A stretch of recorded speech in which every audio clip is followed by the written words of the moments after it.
which means Taiti aneka contribution kakaitawo pacareer yenyu kuti musimuke. Kana itori mari anofanira kupiwa mari because akashanda. Taiti akadyara mbinga kuti akadiridza. Alright. Isusu patazokohwa. Ngotamani saka ndabva ndangotaura chi nemamwe mafriends angu ndikati mwana musikana ndikumuda uyu. Yes. Asi handizivi kuti musikana ndikwanisa kuti kumuwina sei uyu. Yes. Zvikanzi saka wakatondibvunza. Ndikati ndandofunga kuti gaizika timboite bullying. Bullying. Yeah, bullying. In what sense? Bullying chanzi kuita sei? Ndikati agaizika bullying yatoda kuita toda kuti patinobuda. Obvious awaifamba wegaka manyati.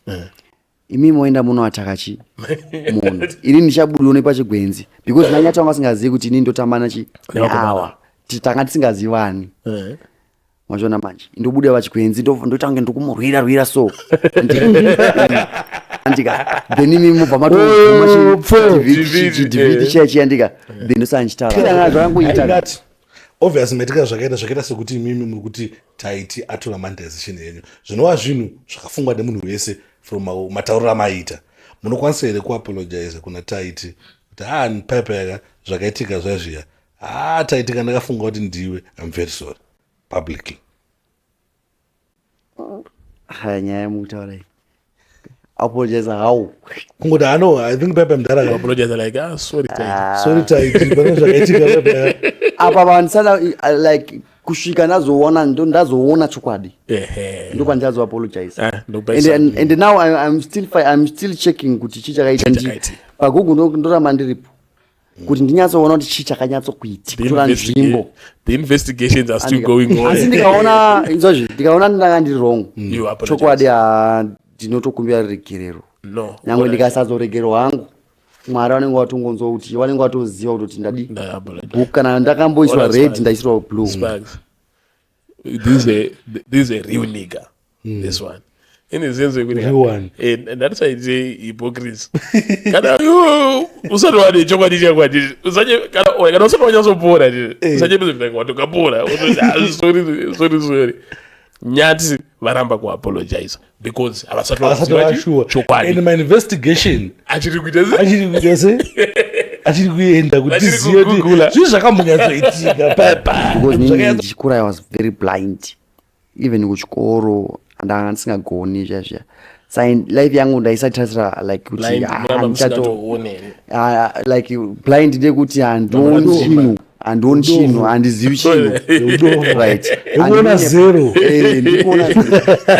vakanabatirwa song confuse kuti chauchada chi hapana ndopatanoita ini ndaitambisa kachiuno manyati vachitamba oil saka like vanhu zvaivatafana because zvaita kunge like mungozivawo zvikondekutambura so song yayabva inoputika baba yabva inopinda mu300,000 confuse over 12 song ufanoisa chi papeji pake. Apa zita riri kusimuka. Yes. Ndivyo netu unoti ndokamuka nako uyu kwana utozvida nazvo. Yes. Muchibage chedu tichikura muchibage chedu tichishuta anything chataita chishuta mwana chimbochema shuta ini chimbochemawo nishuta kwemechedika izvi ndei baba namwe inorwadza inorwadza.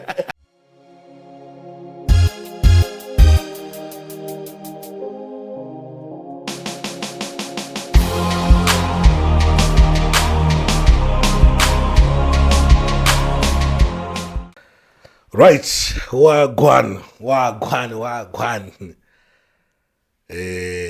Nasi ndikufara singaite because tina guest akaipa guest ongachitsvaga for about 2-3 years ndichimutsvaga ndomubata kupi but nasi takwasa kumuwana saka we are blessed but like always ndine chimudhara changu zigo uda semudhara ndakakula down same rounds marounds aringotenderera merry go round ngesong yachiu master naboy shona.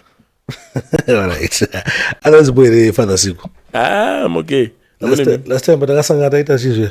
Taita press conference. No. Takasanga takagara tese tichita iyo. Uda tina honorable. Alright. They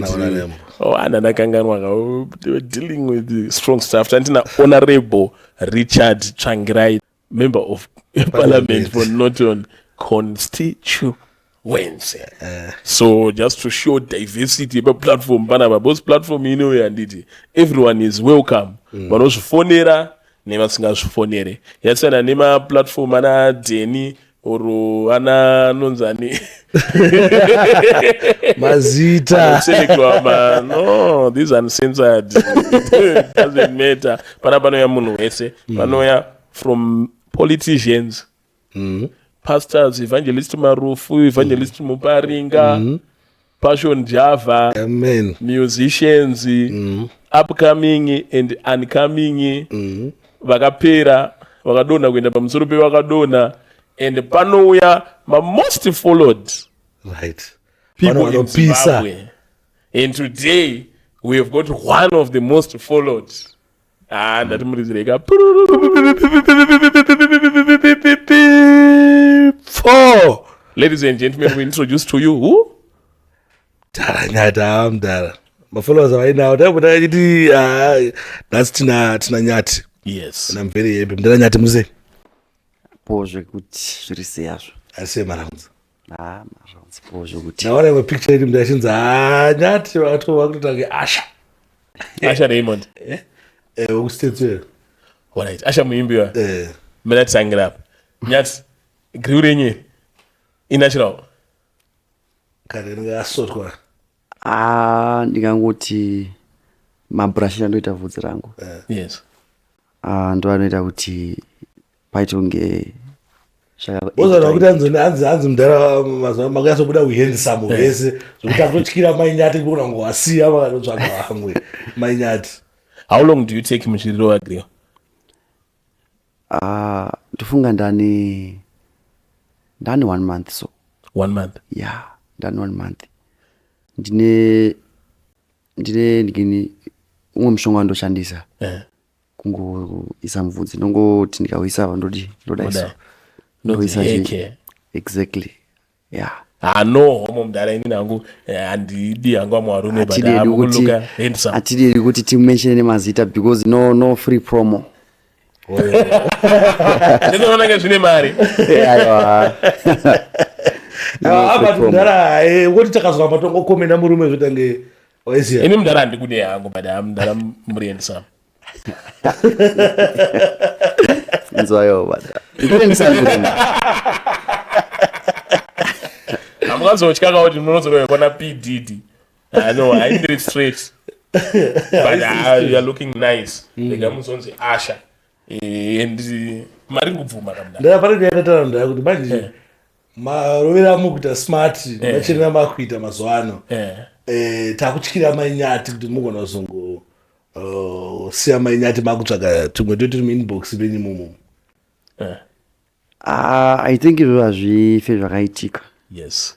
Because ndingangoti chi inini namanyati maphones edu mukanyatsochitadza kumawhatsapp unogona kutobata unogona kutofona kana kuti kutaipa message kuwhatsapp uchiti uda kubata nyati then obva washamisika ona phone ichitambirwa chi namanyati. Saka isu taka exchange mawhatsapp edu zvatakaita ndezvekuti ini ndakati mainyati whatsapp yako ndochishandisawo iwo uchishandiso chi yangu. Ini ndikatofonewa munhu kandikaiswa message iri kusvika chipinda chi mfoni mamanyati vanotoona nyangwe ndikadaira foni zvate chitotaura unenge uchitozvinzwa. Ndo maseta atakazviita. Saka handina chimwe chitsotsi chandingakwanisa kuita uye futi handisi munhu anopenda penda. Ndiri munhu ari straight pazvinhu zvangu because ndakaona kuti mudzimai wangu kwandiri is a blessing. Yes. Yeah, is a blessing. Ndakatoona kuti ndikatomukanya munhu iyeye zvinhu zvangu hazvitofambi zvakanaka, upenyu wangu unodzoka kumashure. Saka izvozvo ndo zvandisiri kuda manje because kumashure ndokuziva uye marwadziro anoita kumashure ndoaziya. Saka inini upenyu hwangu ndoda kuti urambe uchienda mberi ndisave ndinodzoka kumashure. Kwapane here vamwe vanomboya panhamba iyoyo mainyati wotosvika wototanga kutoti sena nemurume wangu. Zvazvinoita ndezvekuti Manyata nditi wakatambira message from musikana auya angouya anditi wanotondiratidza message iyoyo kuti ukuona munhu uyu toti bloka inini ndikaonawo munhu anotouya wandiri inini ndotanga namubvunza kuti how can I help you because unokwanisa kublotika mumwe munhu anditika unotozviona kuti uyu munhu ndio chidzimai uyu asi unokwanisa kumublotika munhu auya nebasa atouya nebag on saka izvozvozvo manje tinotozviziva kuti ndotoziva matauriro ako kuti matauriro ako awo ndiye munhu anoda kuti tiite dhiu rebasa kana kuti ndiye munhu arikutoda kuti titoite gumbo kunze gumbo mumba kana masoto but ko hapana here vanomboya futi kuna Mainyati because vana kuna Mainyati since nditange kufambidzana na Mainyati ina ndisanda mumunhu handizi maybe vanotuka mimi na Mainyati makasangana sei alright isusu takasangana kuchikoro alright ndichikuremember tiri magrade 6-7 ndakukanganwa but 6-7 kuma extra lessons ndopatakatanga kutotaura naManyati kutoconnecta like ndopandakatowapfimba ipapo kufimba wandakawaita ndakaenda ingoto achazve ngoto waunobhebhe wona ndaisada kupfurwa saka ndatoti ndautonochi bhebi saka rekanditauro nebhebi alright ndokusangana kwatakaita ini ndaisatoziva ipapo kuti uyu ndiye achazotova mai wana wangu ndiye achazotoita kuti life yangu izotofambawo because nini ndichikura I was very blind even kuchikoro ndanga ndisingagoni zviya saka life yangu ndaisatarisira like kuti like blind ndekuti handioni chinhu handizivi chinhu right ndikuona zero saka ndaisatarisira kuti life yangu ndichazotonziwo maybe ndichazonzouyayo akutogarawo imba yakanaka ndaisatozvifungidzira like tingati grace ndimwari inyasha handidi kunyepa inyasha ende nyasha idzodzo nanhasi ndichinadzo because ndinoramba ndichidzimaintaina every day nyasha idzodzo nyasha kumaintaina nyasha kungoti iwe ugare uine ukama hwakanaka namwari wako ndo kumaintaina kwandikutaura saka inini ndikatadzira Mwari kana kuti ndikarega kunamata kana kuti zvandaimboita kumashure ndatadza kumaintaina life iyaya Mwari vanokwanisa kungokanganwawo saka unofanira kugara uchimaintaina ukama hwako naMwari kuita kuti zvinhu zvako zvirambe famba zvakanaka because isusu toshanda nemafaith mdara isusu totoshanda nemafaith kuti no matter how wiki rineri rinofanira kutopera ndatone mari ende mari iyo inotouya because ndoshanda nefaith in God not faith of God. Faith in God, not faith of God. not faith of God. And good story up. Grade 6 memory blind. I was blind. But mom sorry blind go say. But gara mama to cook sa. But so thank you for basisa. Sparks wakazo taka CP wale bakuri bakani. Ya ndakura. Makore ndaje totaurika takazotaka. Ini nakatanga nozona apana. Vakutokuksa. Tasara. Mama wangu alirozvi.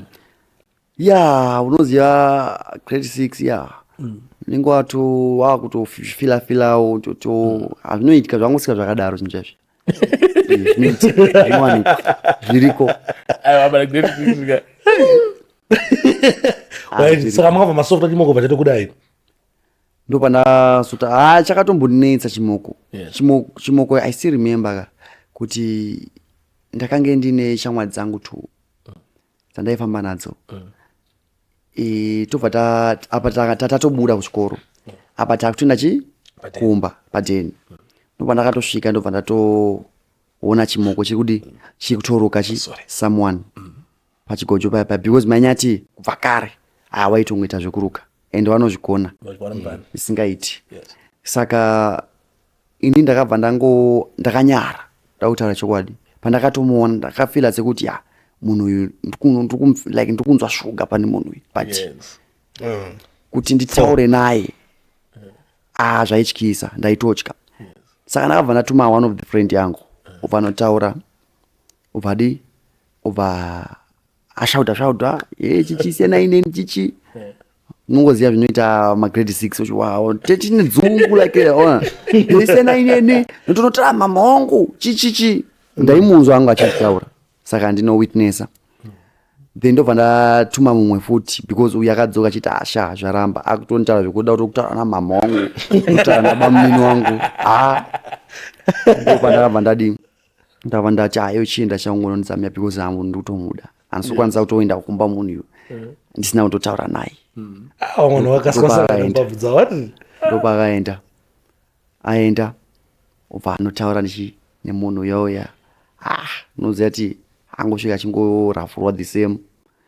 Saka tazuva iroro zveshuwa handidi kunyepa musikana handina kukwanisa kudanana naye like ndikati handina kukwanisa because inini my target like ndiri munhu aichena zvaizvo zvekuti ndaitozvinzwa chitoti handifani kupfimba musikana achindiramba right. Saka ndaitoziva kuti uyu kauyu anotondibvuma chete but zvakangorambawo handizivi kuti wai zvakaramba mati ndaingomufila ndichingomuona but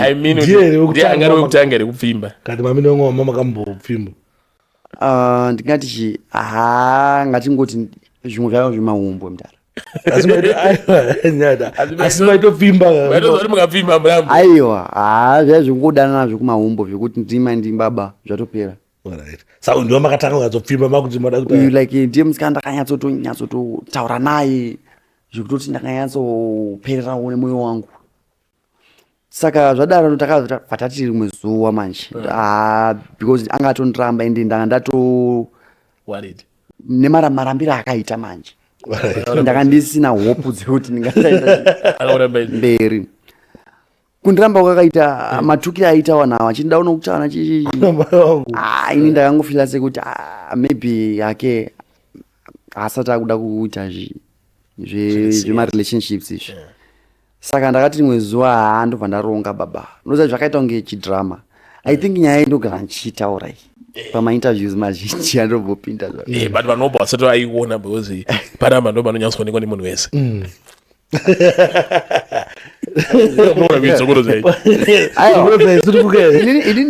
Inini ndautaura sezvazviri ndautaura sezvazviri handina chada kusiya because kana tichibvunzwa information tofana kuita zvinhu zviri straight.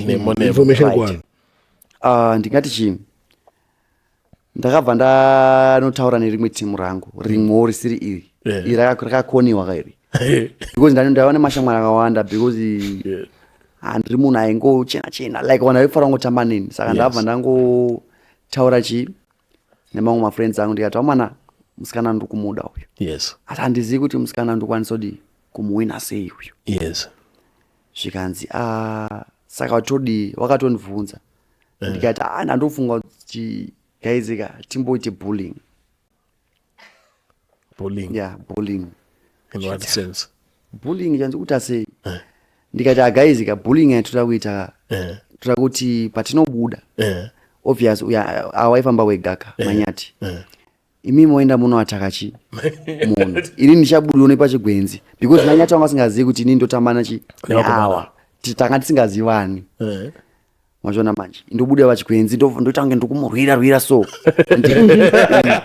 andika then imi mubva matovhiti chiya ndika then ndosara ndichitaura naye ndo maplani andakazviita baba exactly ndo maplani andakazviita timu riya rakabva radini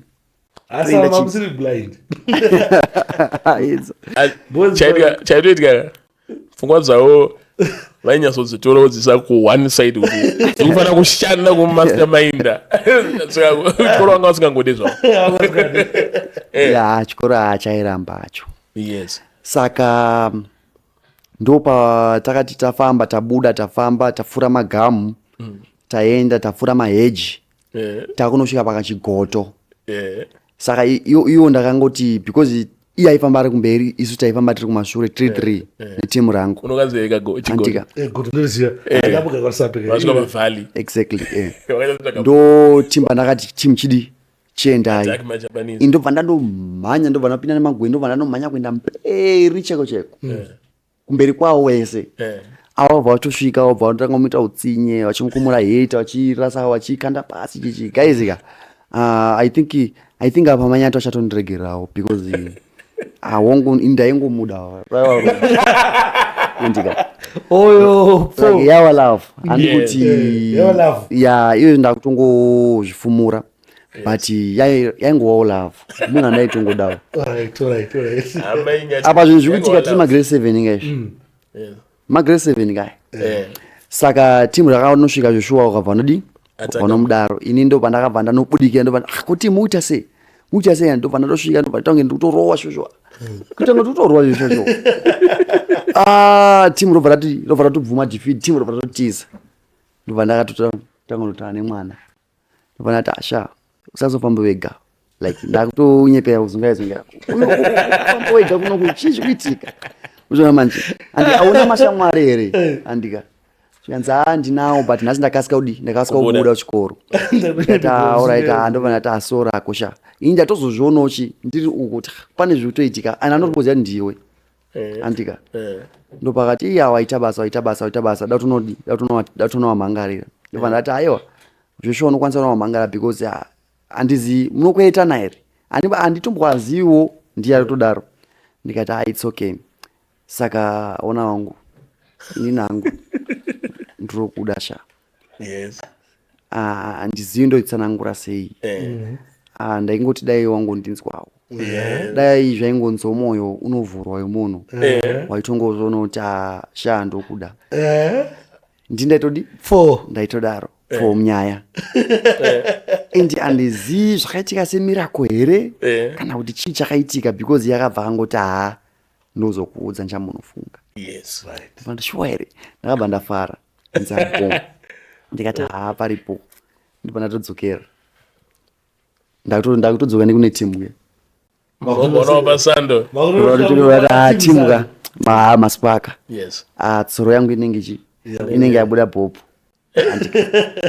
chikanza bho ndobva ndazoti rimwe zuva manje ndakukangana ngoti akanditi ndokudza musochingani ndobva ndati rimwe zuva ndamuona ndobva ndada kutaura naye futi ndichida kuvhunzawo zvemadhiri semunhu akapromiswa kanditi ndakasiya ndakahengwa ndakuda kuvhunzawo kamadhiri kuti madhiri angu alfa zvichikubudira here kuti isu ini newe tifambidzane chikanzi bho zvekuti akatongobva tongoti bho ngatidanana naye but handidi zvekutsomwa too much Mr. Protector ndiye akadaro ndikati haisi danger ndopa ndakatanga kudanana namainyati ndomurongobvunza ipapa makabvumwa pacho pamoment yamakabvumwa makaita sei next step makahaga kana kuti makabva mangonyaranyara muchienda padeni nekuti usually ukabvumwa unoshaya zvekuita ndikangoti hangu unoziva here kuti uchiri mufana mudiki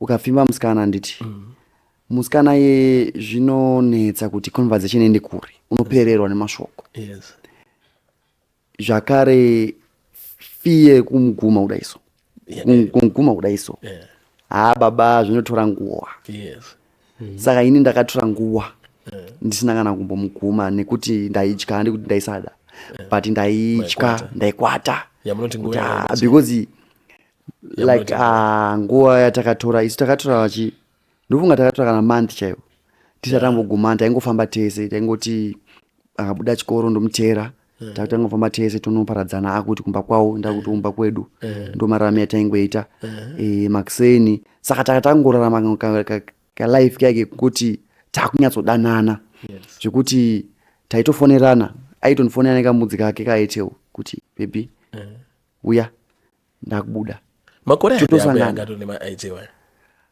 wa ma-IT akanetsa zve ndi 2020 aniko 2019 ko 2019 akanetsa singaiti ma-IT samarecent kazvinhu zvakaitika mati unyati mudiki nemakore mangani ayo ndiri mudiki zvekutodaro handiri chimfana nemakore mangani nyati makore angu ini nomana amudina ini makore anga ndiwanzofara kuti azikanwe but amupfuure makore api because ndo privacy yangu manje what inini ndine 30 years muri mupanere kwandiri 30 years into muri wakuru kwandiri muri wakuru vakuru because ini kana 25 mchemchem handisandamo masvika handisandamo but ndakuda kunoedzesera saka sanyata mu 24 saka kwakuziwa kwenyu saka zvakazoitika ndezvekuti alright zvakazoitika ndezvekuti saka taingoti lese takusvika pachikoro totopolishirana bhutsu tonopolishira bhutsu chichi zvekuti takatosvika pakutoti maticha anga kutoziva alright kuti vana vanotodini vanotodanana chichi wanga unozati wakamboranga but zvazvishaya basa yes because taingoramba chingoripeta the same dzamara takuda unodaidzwa wabereka hazvinazobudirazvo because tatanetsa yes ndo patakati fomu 3 ini handiti ndataura kuti chikoro ndagara ndanga nditorodima zvangu ndo pandakaramba chikoro ndakakwita ndakatoti wabereki musandibhadhara hangu school fees because munenge muchirasa mari yenyu ini ndakuda zvokuzvishandira ndo zvandakataura saka tatataura nebhebhi kuti ini ndikaenda pasouth africa sha ndikanosvika ndikanohasela ndobva ndatokutumira mari obva watotizawo obva watouya alright ndo maronge atatakazviita saka joshua inini ndakada kuramba chikoro zvakatombonetsa because mudhara wangu anga asingadi kuti ndisiye chikoro because anoziva kukosha kwechikoro even nanhasi inini ndotoonawo kukosha kwechikoro because ndine lots of mistakes dzandinoita dzandotoona kuti apa paingoda chikoro paisada kuti ndipasa komedzi dzacho but paingoda kuti ndingozive kanohaka yakaike kungoti unongoziva so wakachangama but izvezvo zvakuita asi izvi zvakuita zvichichinjawo nekukurawo kwandakuita ndiri munhu akunyazoziva kumasa game rangu machallenges ndinosangana nawo hangu mukati mekurarama kwangu but game rangu ndakarimaster so far game rangu bo zvokuti nyati tichasvika kugame renyu alright tazoti tichawo and bada udzosema mashure mbechana pamatiza kuenda pajoni ndichimbotaura nemi tisati auya muinterview inoyi mambondiudza kuti makambodzidza kujoni muchitori mubvana kungwarisa uku because mimi kwamuri ka kupfimbana muri magrade 6 kuri normal but kuno kuzimbabwe chisuonekwe mumhandara wacho wamai pachikoro pedu isusu kuseni mbozi musami kwangu nainzi tito akapfimba mumwe musikana iye ari 1 tikarohwa tese chikoro tese ari munhu 1 satotarisira kuti vanhu vanotanga kupfimbana vanotangira mafomu vano vakangwarisa stereki then isusu vakapusa ka tozotangira kuuniversity isusu takapusa imi kungwara mama kuwanepi amunaona jose nejoni pandakamboenda kujoni kujoni noza ndakaenda ndakaenda ndiri mwana mudiki baba I think 10 years ndandiri mwana mudiki ndakadzidza grade 0 grade 1 grade 2 3 4 ndo pandakazodzoka muzimbabwe saka ipapapo joshua handikunyeperei kujoni uko manje vanhu vanopfimbana manje vana vanotodana anotonokatori nenhombo ndakatoona musuna apa ndikutoendesa manyati kusikero toona patonotoona tudikidiki chamani diki chamani saka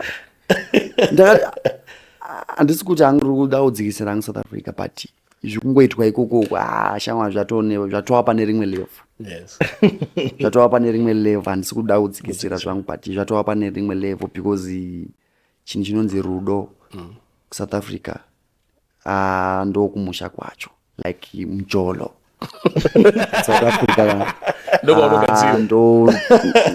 ndo kune mjolo tazogara ukaona nyika yaita zvemujolo zvekuti zvakubudikira nemuzimbabwe kunzi kune chinonzi mujolo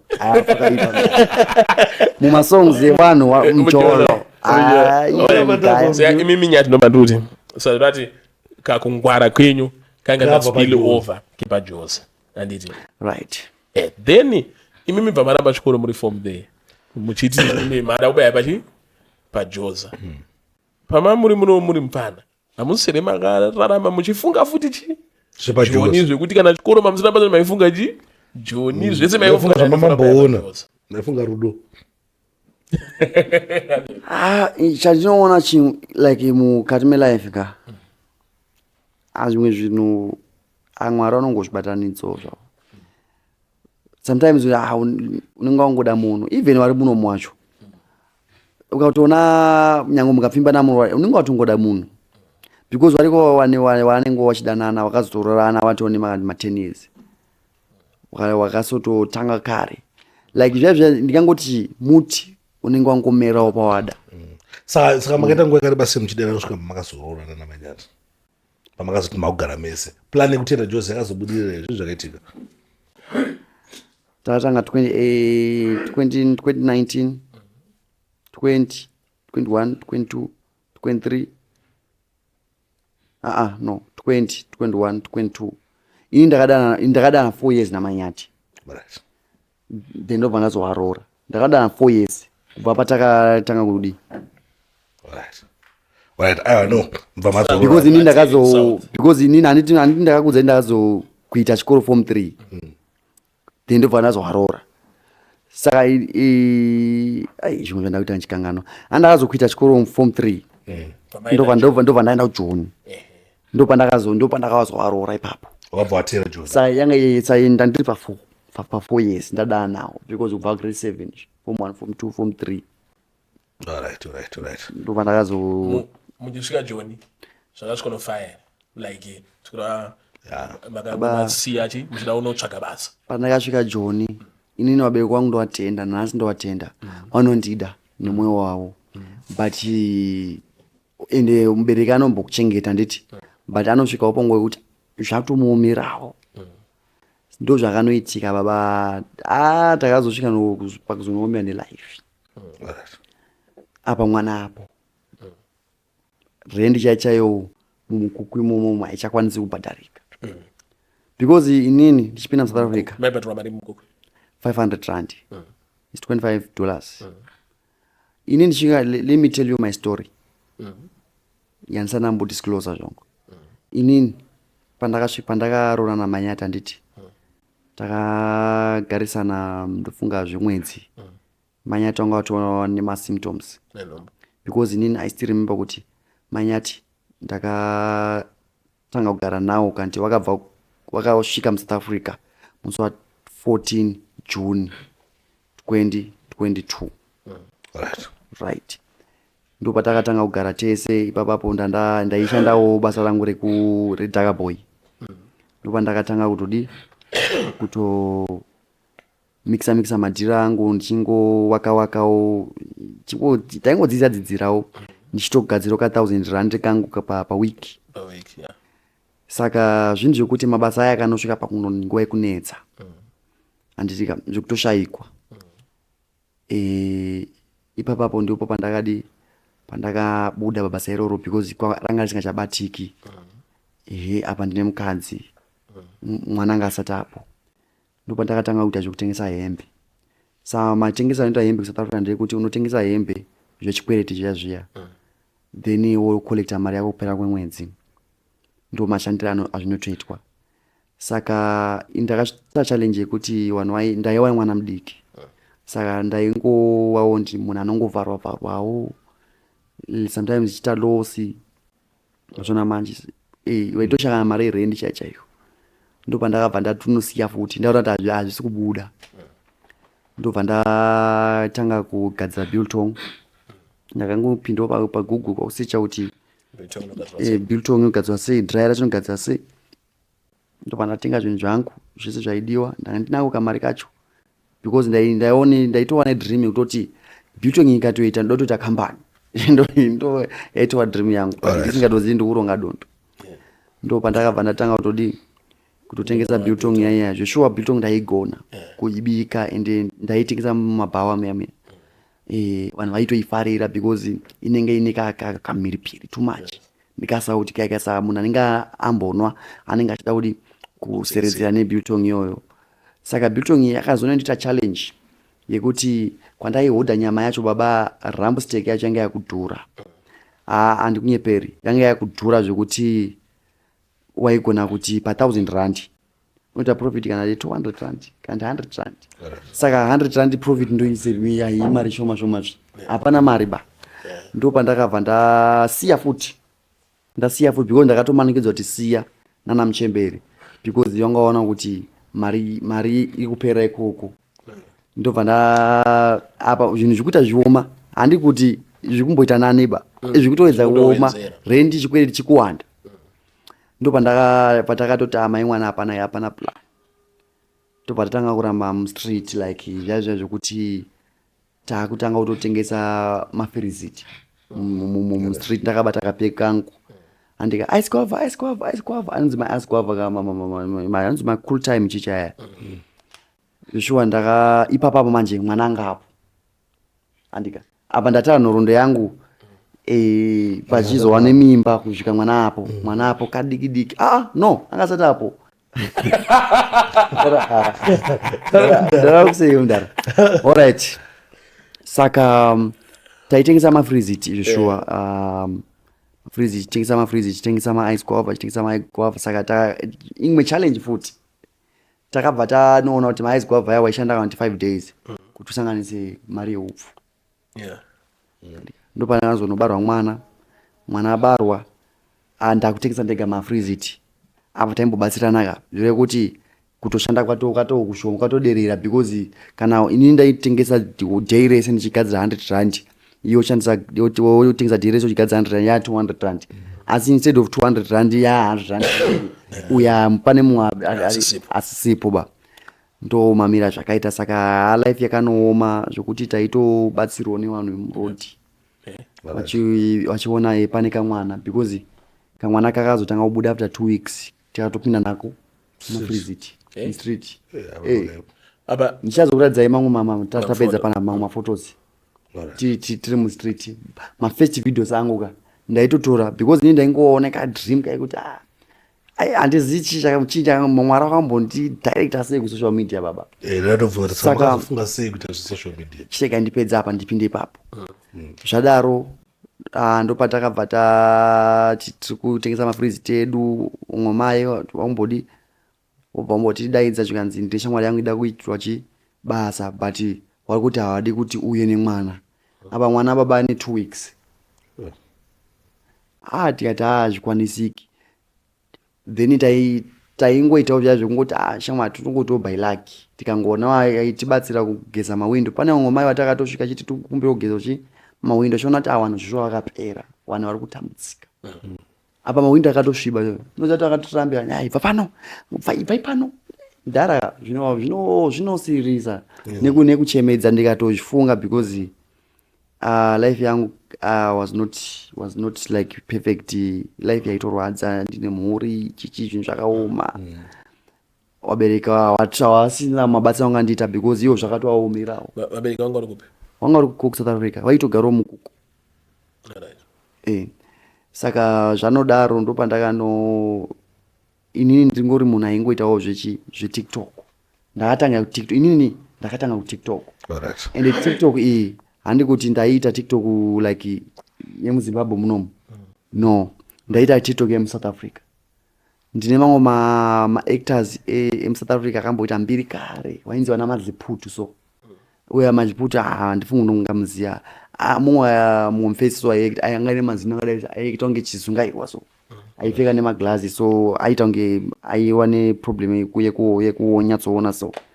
Saka ndakatanga kutomutedzerera nechivoice chake chechiya ndichichitedzerera ona manje ndobva ndaona zvisi kufaya zvisimbotambirwa asi maitogona malanguage eko ndaigonazve.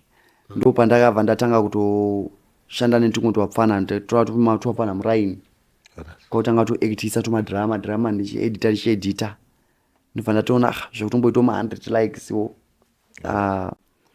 but problem ndakazosiyana navafanawo because ndakanobatwa ngunzi. Ndakanobatwa ngunzi taenda kugomo kunoactisa ndobva ndanobatwa nengunzi nerimwe team maSouth Africans. Obva ntora rimwe bhasikoro rangu pane muganga bhasikoro ranga ndaifamba nako. Obva ntora bhasikoro adatora foni ndakarwa nayo because foni iyoyo ndoyaita kuti ndisvike nhasi panapa ende foni iyoyo yakaprotectwa naMwari ende ingada yakaenda because ipapa ndandafa ndo kana zvanzi chimbotaura muso wakapona nebure tsono iwo ndo muso ndakapona nebure tsono because vakomana vakandi attack zvishua ndopa ndakabva ndatonzina namama siyana nemaSouth African chirega kuita zvinhu zvako nemaSouth African chiita zvinhu zvako wega waita zvinhu zvangu kwautanga kumboridza tumasong mboimbaimbawo umamboimbera ndakamboimba ini but masong acho taisagona kumaketa manje kugwisa pamedia because kwasunga muchikuragara ndikati chiko pane imwe kangasonga so kandakaimba kekuti mwana asingachema anofira mbereko ine ndikasachema inyati inini kuimba zvemafreestyle handizvigoni ndoda paine bhuku nepeni ndonyatsa kunyora song yangu seya takaburitsa namanyati aya takanyatsotora bhuku nepeni tikanyatsonyora story yedu tikazoichinja kuita song ndosaka yakatambirwa. Saka inini mafreestyle inini hangu handigoni kuimba mafreestyle asi ndinogona kuti lese takanyatsokonekta na producer ari kundibatsirawo kuti ita so panobuda song very nice and ine musoro. Saka zvadaro ndo pandaka amasonga ndaingoimba zveshungu taiwanika spirit kai kuti maybe chazongono kana promoter achazongoni promotawo. Saka zvinhu zvekuti ndakabva ndangozvisiya ndaona kuti baba tuma 100 rand twacho ndairekuti 100 rand $4 iyoyo akanga akupera $4 $4 ye ndaona baba ndakapinda nezvinhu zvakawanda mari yakupera kustudio hapana kana chokubuda ndobva ndazoti ma-eyes aya ataitengesa aya ndakutoenda kunjuka ndakutamba beti kupinda mbeti mari yobva yapera zvekuti ndaida kungozama ndaipinda beti inoziva kuti ndakambosvika panguva yekutoti ndaitoti ndisanaenda kubheti ndombopfugama ndonamata Mwari ndokumiwa muri jobo sochi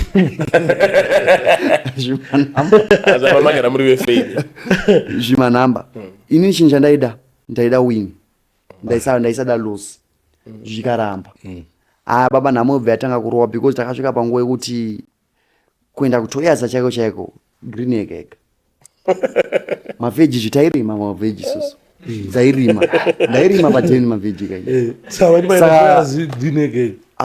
green egg ega saka because panga pasina kaningini mari yacho kutenga nyama ihuku ndopandakabva ndoda kuti nditaure chokwadi inini ndiri munhu anotaura chokwadi ndo pandakabva ndapazoitwa imwe challenge, TikTok challenge. I still remember muna February yakaitwa nerimwe team ronzi the Tight Family kana mshowaziwa Tight ivavavo ndo wandaka wakangoto tine song yedu yataimbiwa nemufesa anonzi Tandaza Maz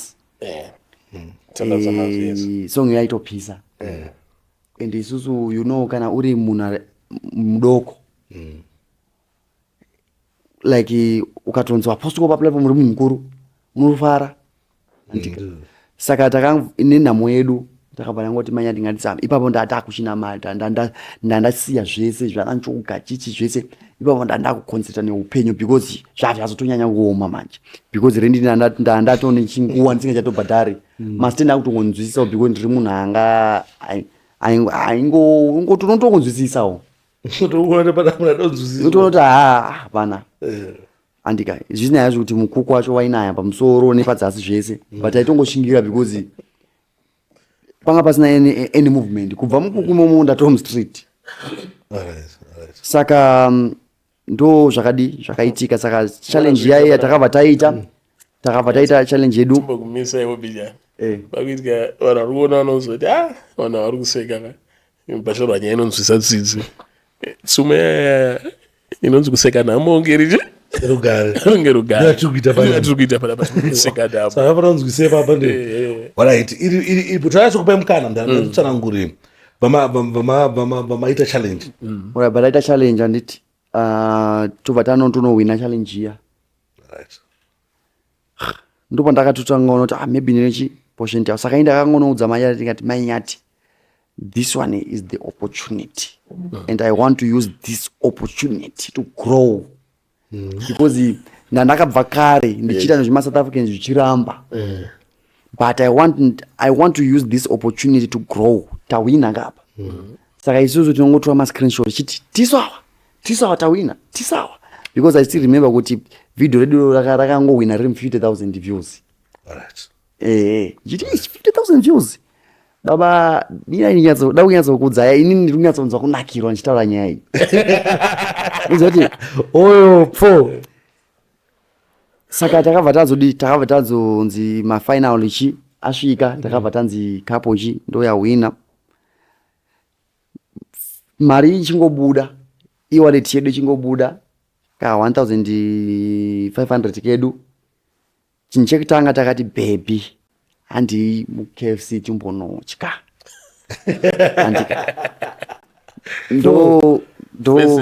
ndo first thing chatakatanga takabva tapinda muKFC handika apa ndikutaura zvekuti takutanga kutombozikanwa ipapo pawiki iroro takataura kuti pane kapo ipamberi because chinhu zvairamba zvichipushwa every day kunzi kapo chiti patofu ndei saka ndokupushika kwataitoita because tanga tine kapeji kedu kanga kaine less than 100 followers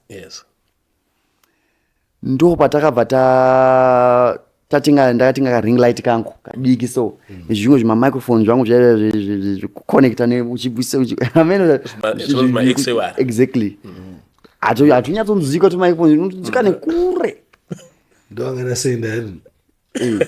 saka ndo atakabva tatenga tobva tasvika mumba tobva taisa kamera yedu ndaishandisa Samsung Galaxy A14 ndofona ndaishandisa ndopa takabva tatanga kutoshuta kavidhio kedu chiti hatikutendawo mafanzi nekuti sigira kwamaita apa takaita kunyangara chamwari kuona chimwe nekuti saka vanhu zvakangonowa inspire kuti kapo iri kudanana zvekudaro apa wani mwana kuti uzona manje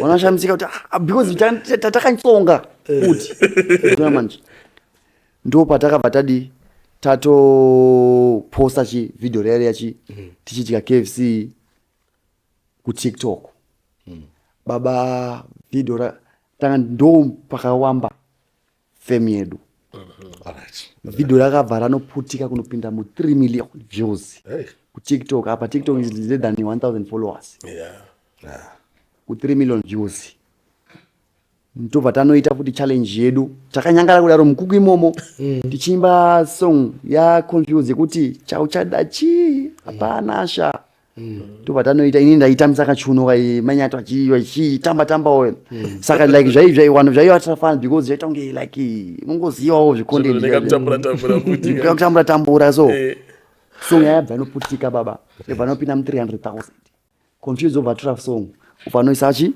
papeji pake apa zita chichi riri kusimuka ndipo netunoti ndokamukanaka uyu wana kutozvida nazvo muchibage chedu tichikura muchibage chedu tichishuta anything chataita tichishuta mwana chimbochema shuta ini chimbochemawo nishuta baba nhamo inorwadza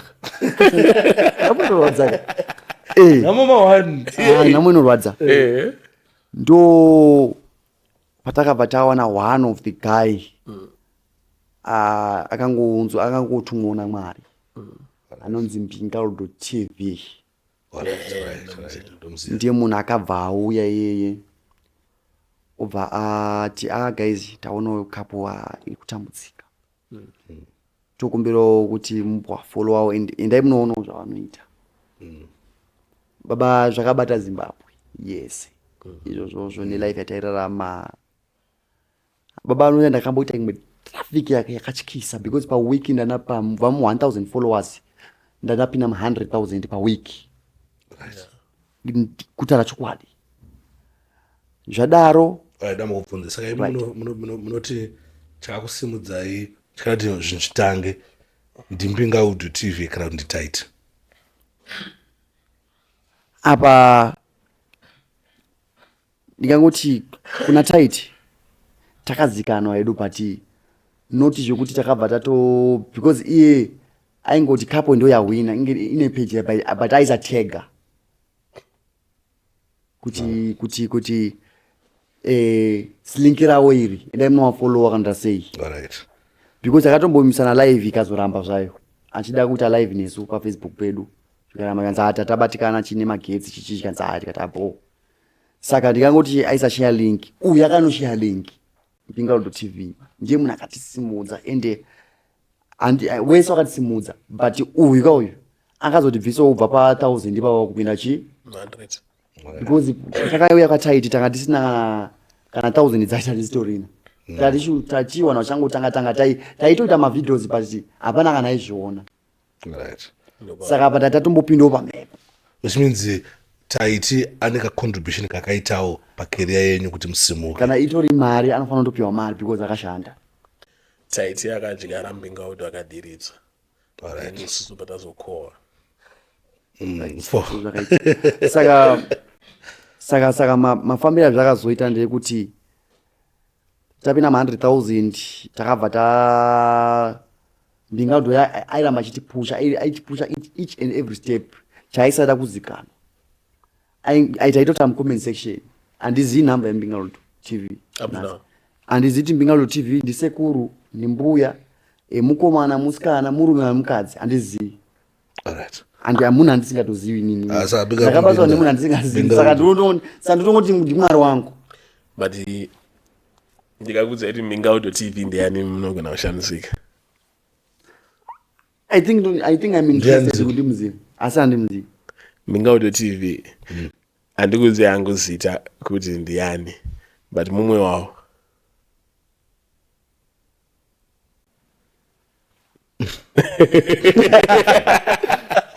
mumwe wavo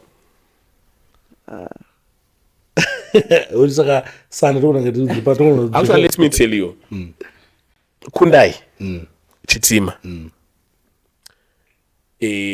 ndiye akati andizive kuti ndiani anonzi Mbingaudho TV alright Mbingaudho TV stays but in South Kundai Africa ane contribution pakusimuka kwanyati but mnata kuna kwasingazviziva because Kundai aiforwarda malinks anyati family generation ikapo iyi anonzi Kundai ndemuna yanyanya kupusha izvi kuti aitoti makapotsa video ebva toshare but mchaona kapo muchaiona iyi ikapo iyi pay time achiya mavideos edu so nyati nzwai Mbingaudho TV mumwe wenyu chaiye handiti Kundai Chitima anotomuziva Mbingaudho TV haasi short on trending haasi vamwewo makapo chichichichi handiti the reason why Mbingaudho TV asina kuda kuzikanwa kuti ndiye ari kukupushai is because akatya kuti akakupushai neplatform yake handiti vanhu vanozotanga kukukombeyai handiti saka akachuza kuti ndikupushei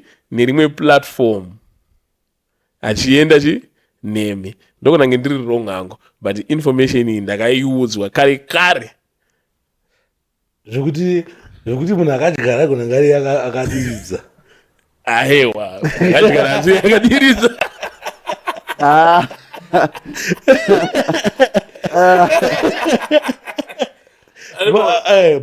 but kubva today ndinofanira kutsvaga information yekuti Mbingaudho ndiani ndinofanira kumuwana kuti andona asi kana unoziva kuti Mbingaudho ndiani imwe kana unoziva kuti Mbingaudho ndiani tsvagai Kundai Chitima ini like isusu kusiri kudhara taura kuzoresigna pasocial media zvekutodaro kutaura chokwadi cheko but handiendi ndisina kuziva kuti Mbingaudho TV ndiani because pahandisvitsa ndakazoshanda hangu because inini ndozvigonawo editor izvozvozvo like mabhoira zvinotoita izvozvo ka zvinotoita maviews usingabofungidziri. Rega tipe mafans vari kuona mukana wekuti matauro aita nyaya yemainzwa munofunga kuti mbingaud.tv chi ndiani. Secondly, vanozivawo mbingaud.tv handiti ngavatiudze. Thirdly, kundai Chitima unoziva kuti mbingaud.tv ndiani, wakandiudza kuti mbingaud.tv ndiani. Fourth, isusu tichatsvaga mbingaud tikatamuwana taudadiploya maprofita edu ese anonatsvagire mbingaud tv mapushwa mambingaud.tv pazvadii. Alright, ndapushwa naMbingaud.tv ndokubva tatanga kutopusha ndopakazoya kambani inonzi Great Hope Funeral Services. Great Hope Funeral Services inomanejwa naMr. More Boys Munetsi. Murume yeye wakauya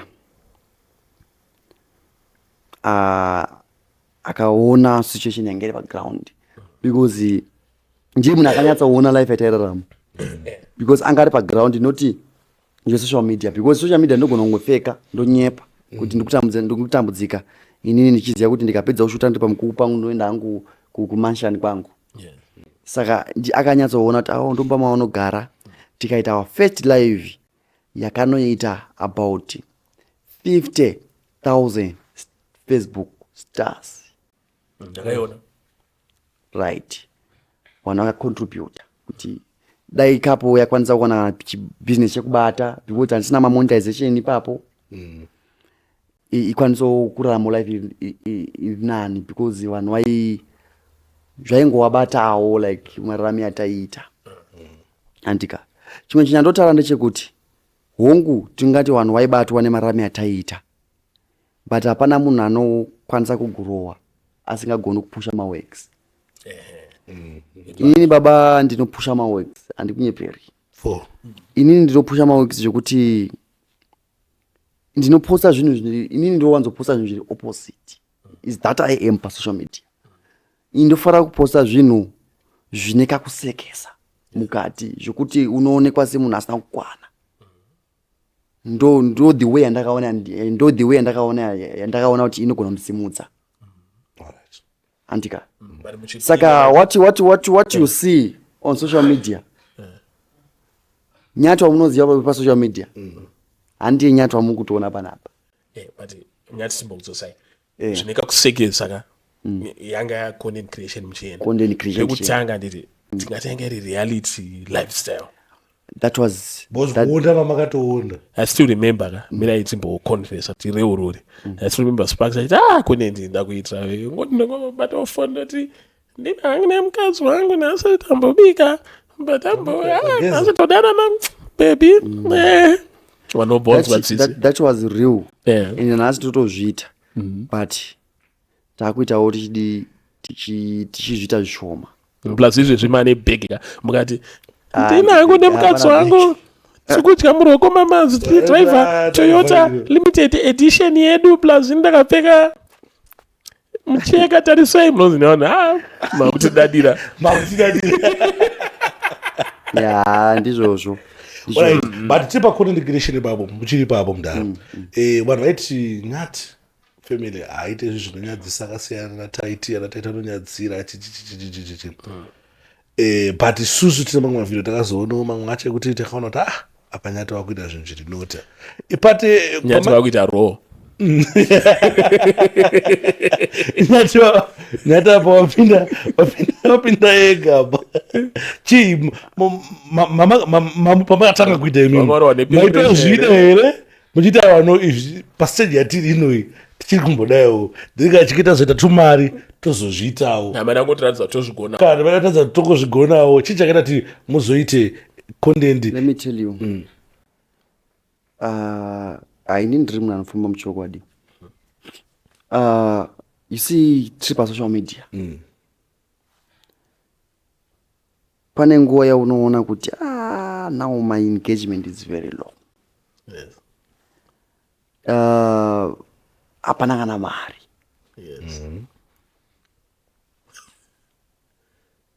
wobva wapinda pasearch Right.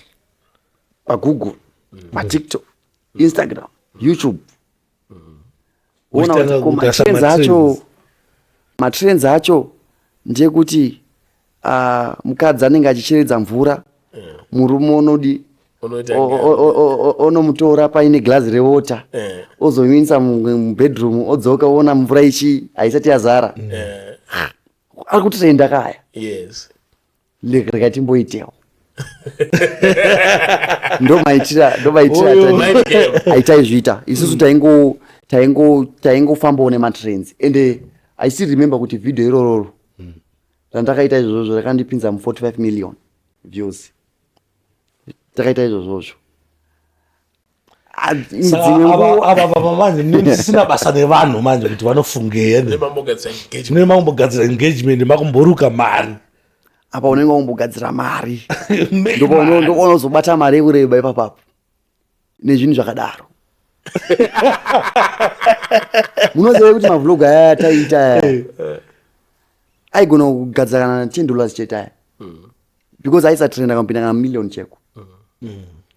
But content yangu yese yandakaita ine kakahosexual like mbichana so andidi kunyepa yakatrenda but azvide kuti ndo zvandoda kuita but haisizo ndofunga mazuva mungoona macontent atida kuita hatisina basa nemari hamaezo mabo kuita haya hatisi bo but taakupota tichimaintaina futi ukama naMwari because zviya futi kuna Mwari futi chitiro chitadzo babarari chitiro chitadzo futi zviya zvokutobuda muchitonge mukuri chitiro chitadzo chacho chakatosimba too much because what are you teaching the world?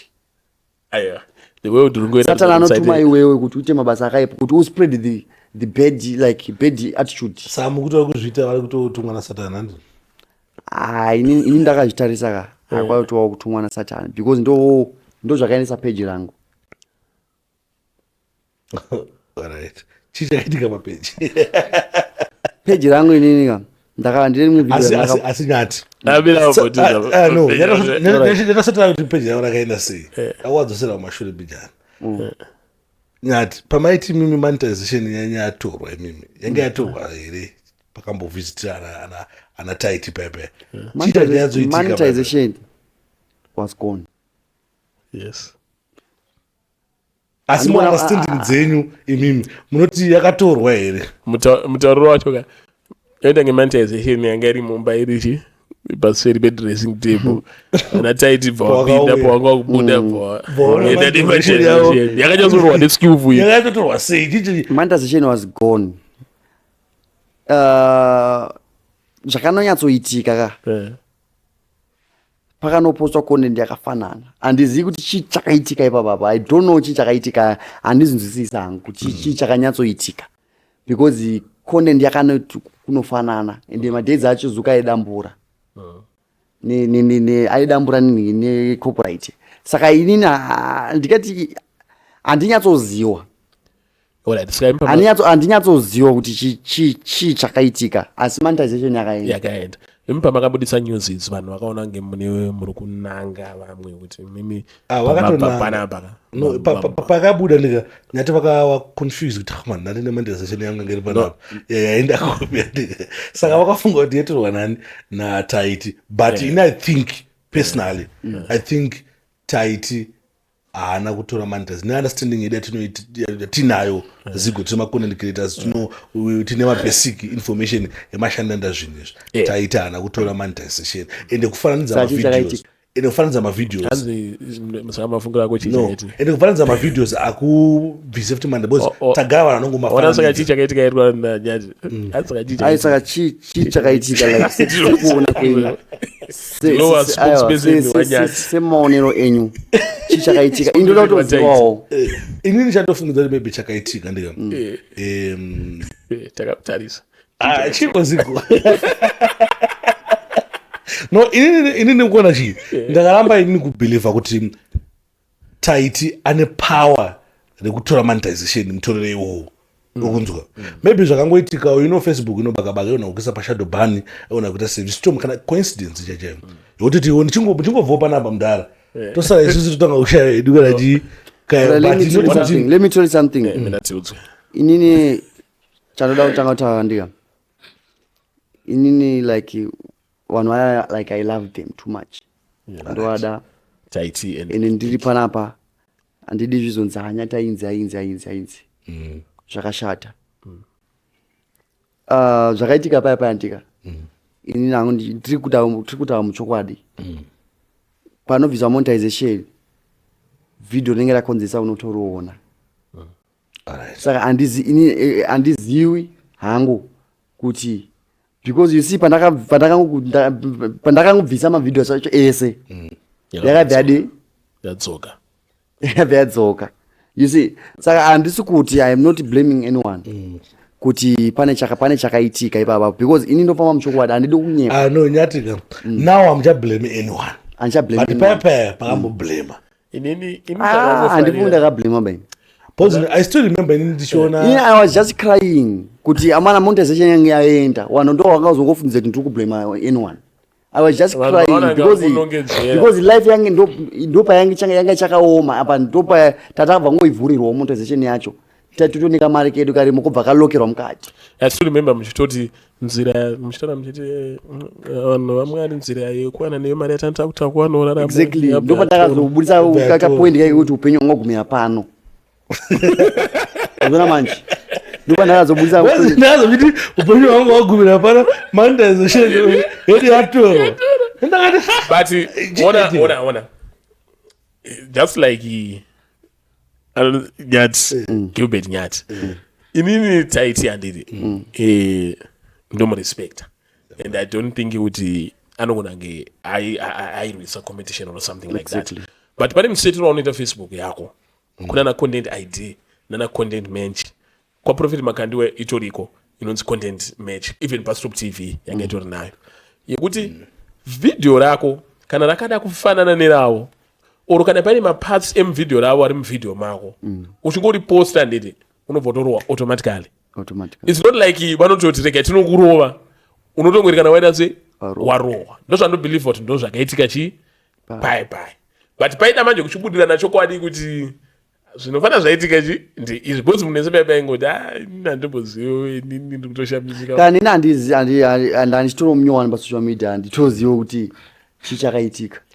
Maybe ndakatomhanya kutofunga chamunongoziva kuti mavideo akakonzeresa munhu ndakatomhanya kutofunga kuti maybe pana someone atondikanganisa maybe andosandoti pamaitikira zvakaita maitikira zvakangoita obviously maitikira zvakaita sekuti imimi muri kuti Taiti atora monetization yenyu zvinova zvinhu zvakafungwa nemunhu wese from matauriro amaita munokwanisa here kuapologize kuna Taiti kuti Pepe zvakaitika zvazviya Taiti ndakafunga kuti ndiwe I'm very sorry publicly.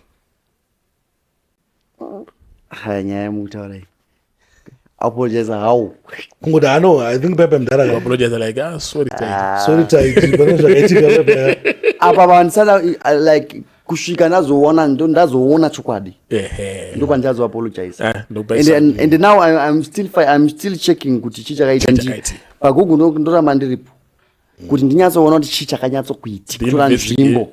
The investigations are still going on. Asi ndikaona ndanga ndiri wrong chokwadi ndinotokumbira ruregerero nyangwe ndikasazoregerwa hangu Mwari vanenge vatongonzwa kuti vanenge vatoziva kuti ndadi kana ndakamboiswa red ndaisirwa blue.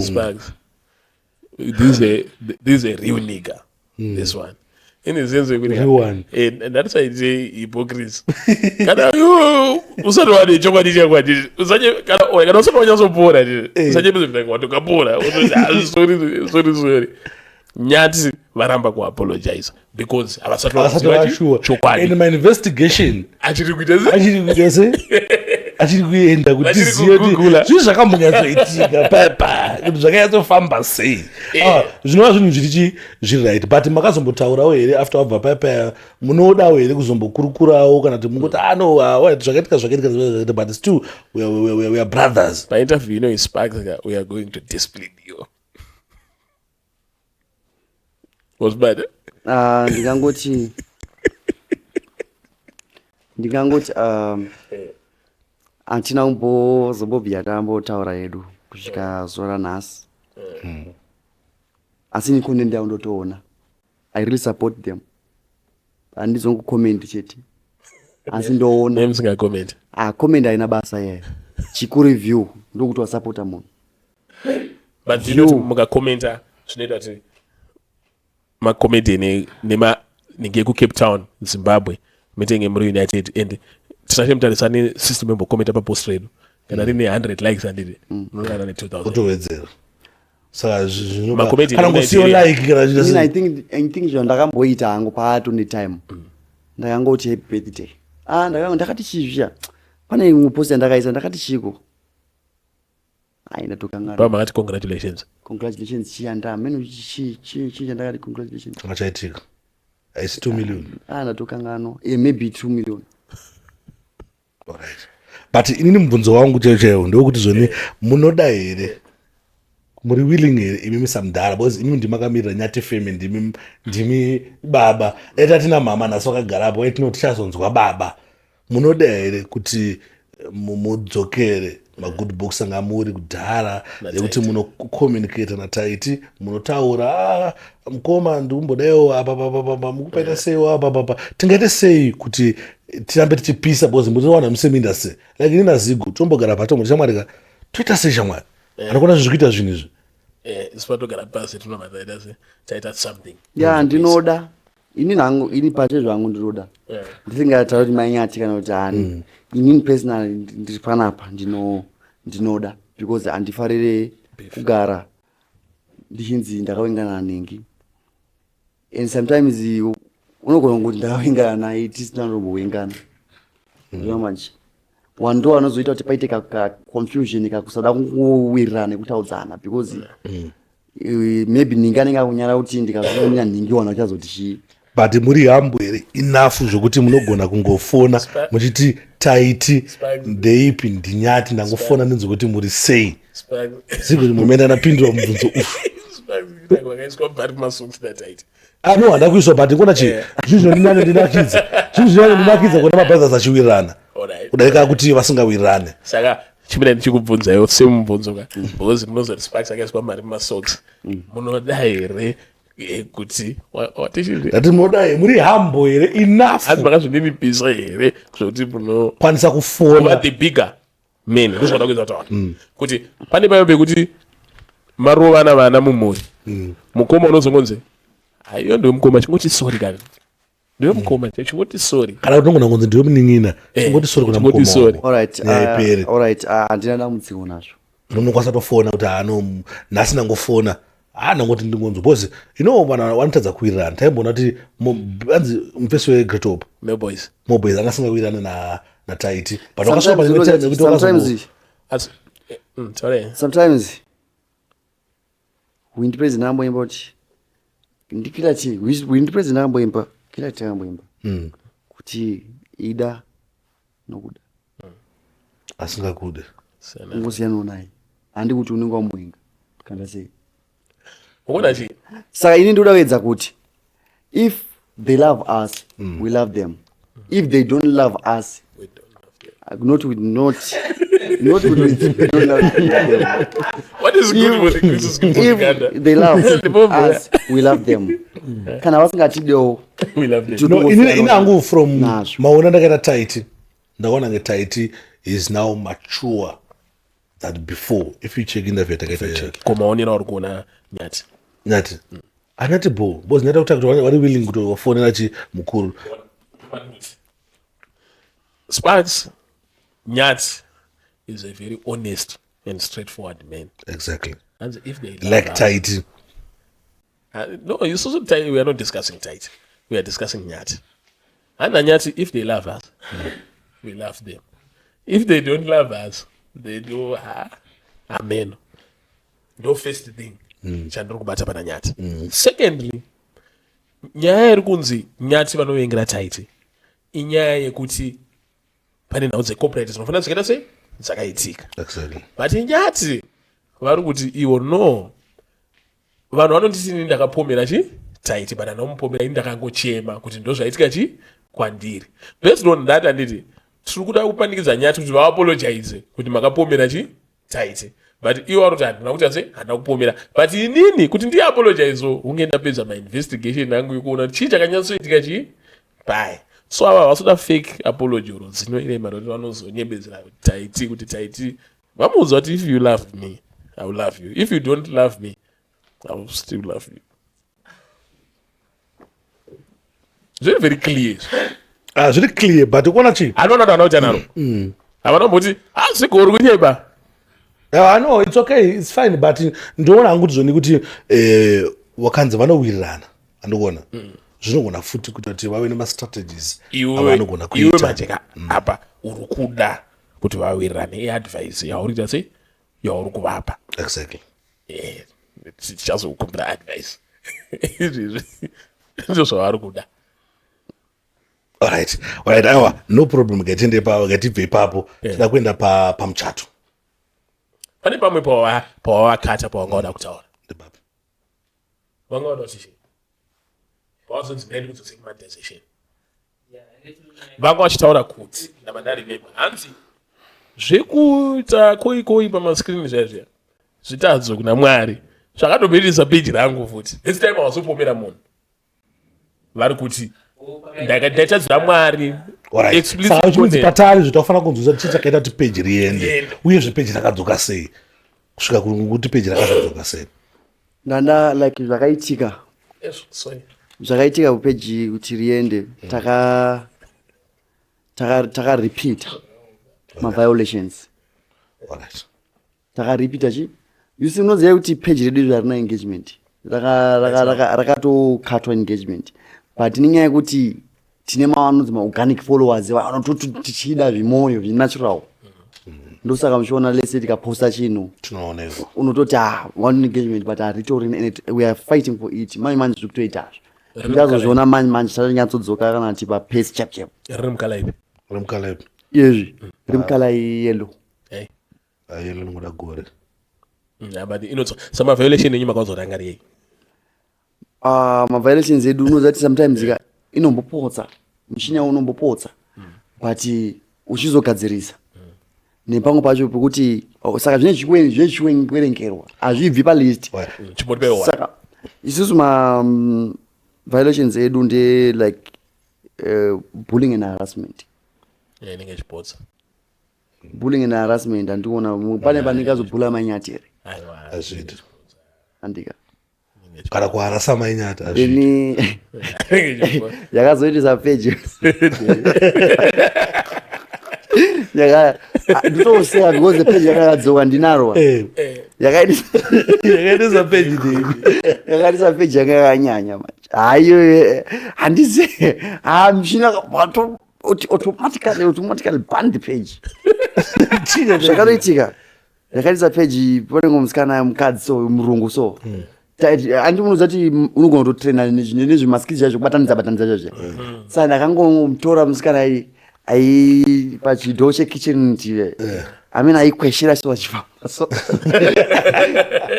iro to kitchen yangu kutanga kweshera ndichipemedza uri kukwesherwa paya oa manje the way yaifamba nayandika ini ndiri kuisa umhino asi ya kitcheniti yangu iyi kitcheniti yangu iyi iye akatozvitowa kwake nekunyika kwaari ndakangobatanidza kuti tichite chinhu chimwe chete ndo zvakabva zvaendesa peji rakabva raenda zvatainzwa anzi pane munhu akaheka yekuti zvoni tanga mandipa mari peji rakahekwa baba that was true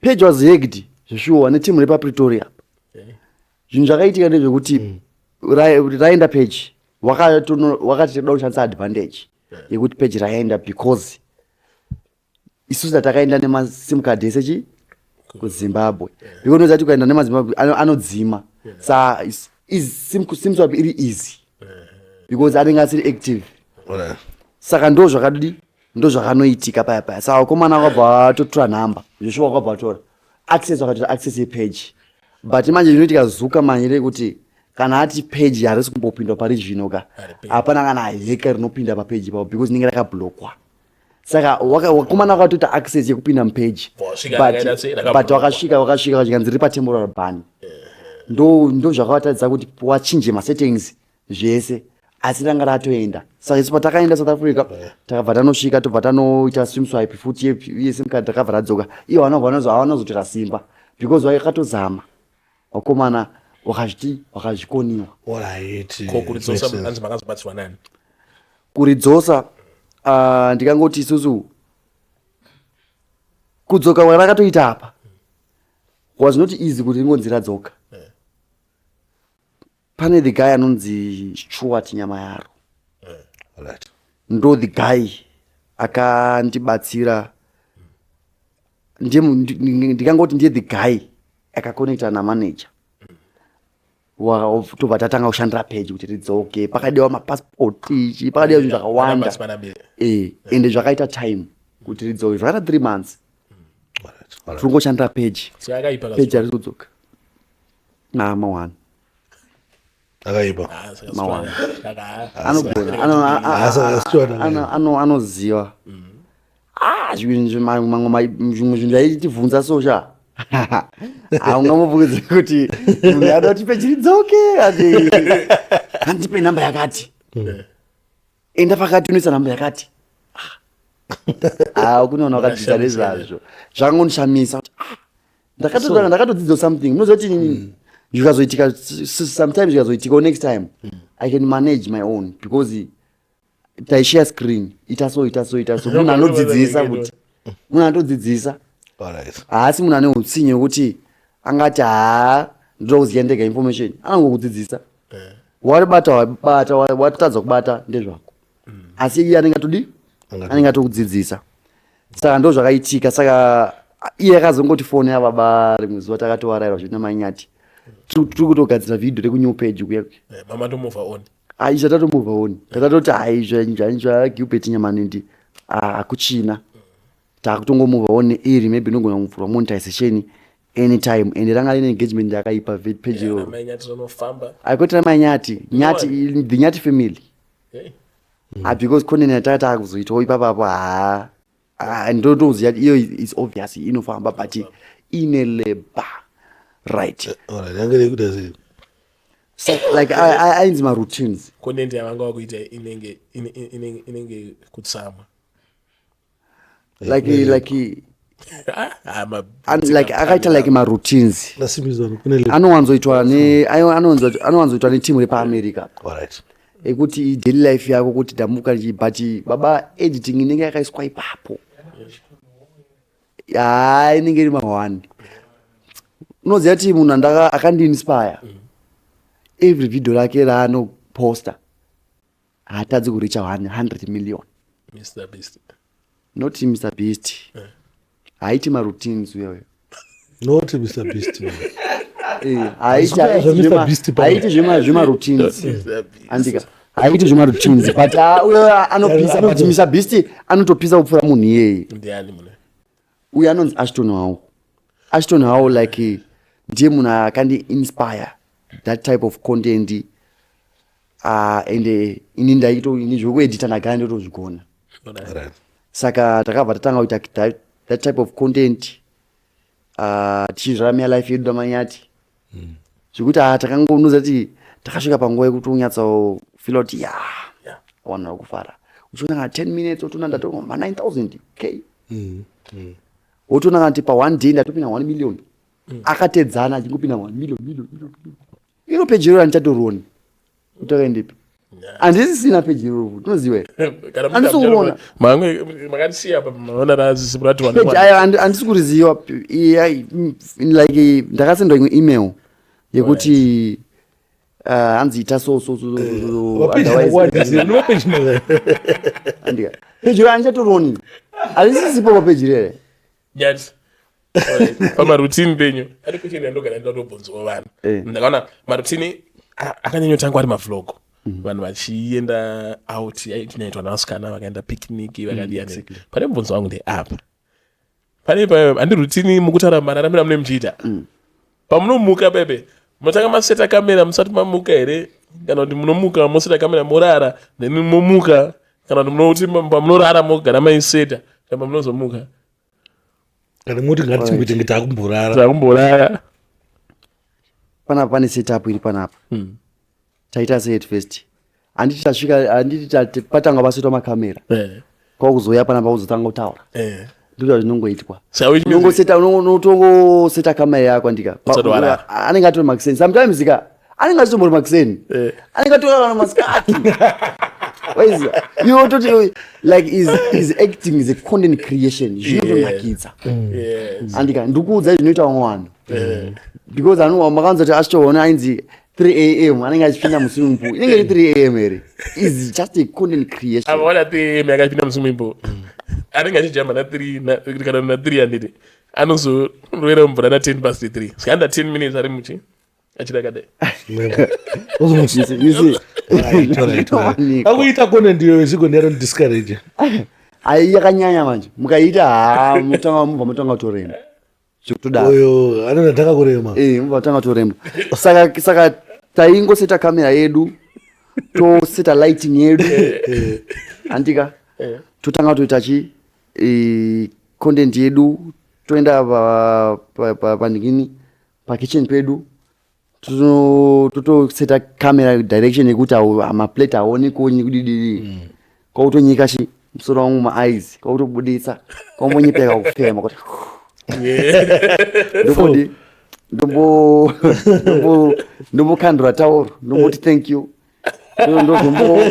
ndozombopukuta anditika ndomboenda panikini pawardrobe andika ndonokandura jini ndopfeka jini rangu ndokata ndozokata futi ndakupedza kupfeka ndapedza kudaro zvingodaro inondonakidza baba kutona mberi especially izvozvo nditone vlog yandada kutogadzira kiki mwana wangu achitokwirawo ndege for the first time matinondoisa kuyoutube saka content ndiyo ndakaona kuti iri right kuyoutube because iyo inoattracta maviews and is international because unenge usingambotaura anything unenge uchingoita action dzako chete uchienda iyoyo yakambondiremesa ma 2 minutes right harika tifamba because time inenge yakutidya then nyati ndikuona ndimi real man pana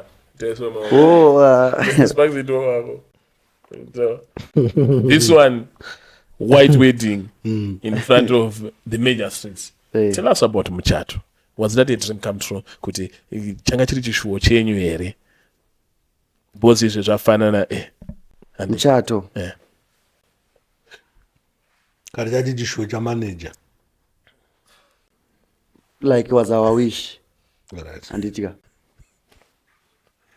kuti tizochatawo but who started this one uyu munhu yakangoita semafanisi right aingoitawo zvecontent creation yakewo right then was Thomas Chijanje alright yanza wapatochata chichichi saka wanapa watanga kutozvisimbisa andika asi before Thomas Chijanje manager wanga wakataura kuti I want to do to you like this and this and this and this and this wanga wakataura because live zvinoita Mr. Marambira hawakuimbisi zvinhu zvavanosadza kuita right zvese zvitata zvese zvazviri mubhuku zvakato because unobvunzwa kuti mukuda here itoti haya tinoda pane munhu angaramba uchata here because tinoda nanaka ende futi imba futika yaizonyatsa kuwirirana nemuchato because uye murume akarongeka akarongeka because aiziva kuti zvinogona kungoitika kuti baba namanyati wazotadzana apa imba ndatovaka saka baba nyati anogona kuzoita bullying wozoti manyati chipa pano asi muchato asi manje muchato manje hauchakwanisi kuti imba iyo ndidi asanyati ndimbo kuzosira mashenda kubata ine mhosva sorry yenyu this is nonsensical comment yandakupa mimi first mjona manyati makawabhula then Facebook kubva yakupai violation rangakanzi bullying mukati ndichiwa ndikabhuloma izvo zvipa kuti michita barabira wakapai muchato because wakatya kuti wakuzoita bullying amunenge muri bullying kana panyaya dzebullying hayawa handisi totowira nemudzimai wangu toda kutoita vana 2 wedu tisati tanyanyofamba nemuchato tata toda kuti muri kurumbidza anonzani manager wenyu yes anditi masangano anoita namanager wenyu atichamabvunza akamanyora ende maitsikira nazvo but marumbidza manager wenyu semunhu akanaka chaizvo munhu anoita zvaavimbisa munhu akarongeka munhu anoita consultation zvamaita zvakafanana nekuti mainyati mukadzi akanaka anondibikira anonditeerera anondidibata handichamuda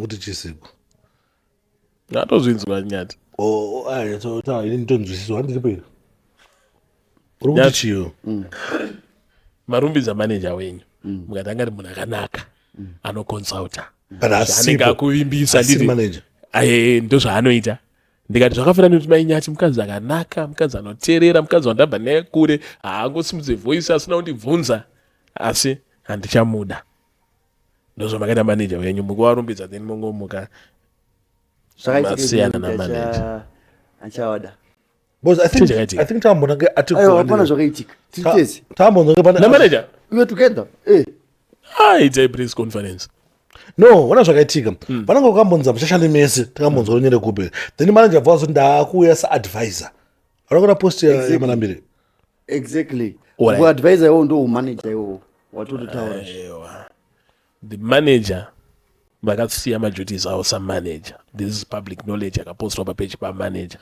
So ichatodosa ndikuti manager vakaramba kana kuti mimi makavati mdala zvavanoita manje ka that's one is a businessman. Yes. Munhu anenge atori busy ndikatomufonera sometimes unotoona kuti munhu atori busy munhu ini ndoziya how he works mazvona manje saka sometimes ndototi ndotombozviitirawo because ndechatoona kuti wari busy too much mazvona manje so wari busy makava relieve akaoff my duties makata mtoro aiwa tinanga relieve like munoziva kuti why he's my father, he's my manager, he's my advisor, he's my everything. I tell you. Why? Kana iyo zvinyango ndikada kuti noramba kwawo ndonoramba kwawo. Like but chaonse sema manager yatino pa social media kutoti anenge atori mapepa. We did sign a contract. Even one day. But makazi makusateerera kabota kanzwa bachiti zvoni advice yekutenga mota ingesena kubva kwavari. Makaita zvemusoro wenyu amaenze chimbomira kutenga mota mukati pakuda kumbopola zvinoita hazvo ka ini ndakatenga mota because ndaiona kuti ndoda mota ndozvikwanisa ndozvikwanisa kutenga mota I'm able ndinokwanisa kuramba ndichisurvive ndikatenga mota inondibatsira zvinhu zvakawanda but manager inini ka I'm not saying he's a pride or a shame. Now I'm a public figure. Yes. Both South Africans in Zimbabwe knows me too much. And andizivi anozondida wacho asingazondidi right because you know kuti unogona kuti ukutofamba wakawanda inini ndichikuro ndichitonzwa kune vaimba wakaita sana Lucky Dube akata wakaita sana anzani uyu Pop Smoke akatakwa nenyaya yeufemu wana AK vanhu vakawandisa vakatakwa nenyaya yefemu saka lese ndiri mukomba hangu ndikufamba ndingotora mapicture muso ndabva kuZimbabwe kuno ndichimhanya ndichienda South Africa uku peji raenda ndakaona mumwe munhu akanotora picture ichipinda mbasi ndakazoona rakutendera pazonya mimi ndozvinhu ndakatenga ndaizviziva ndozvinhu ndakatenga mota yangu zviri nani unditori ndiri pamota yangu mauda ukachiremerera because unoziva kuti vanhu vanokusapota maZimbabwe ndizvo vanofanira kuti vanofanira kuti tikakusapota toda kuona uchisimuka hatidi kuona uchidzoka kumashure saka inini panguva yekuti vanhu vakufungiza kuti anyati wasumukawo woonekwa kuti vari kupinda mbazi maZimbabweans chaanoda anoda kuti nyango kakubasa asi urambe uchitambura maZimbabweans amusangana kuti yekupi kwemi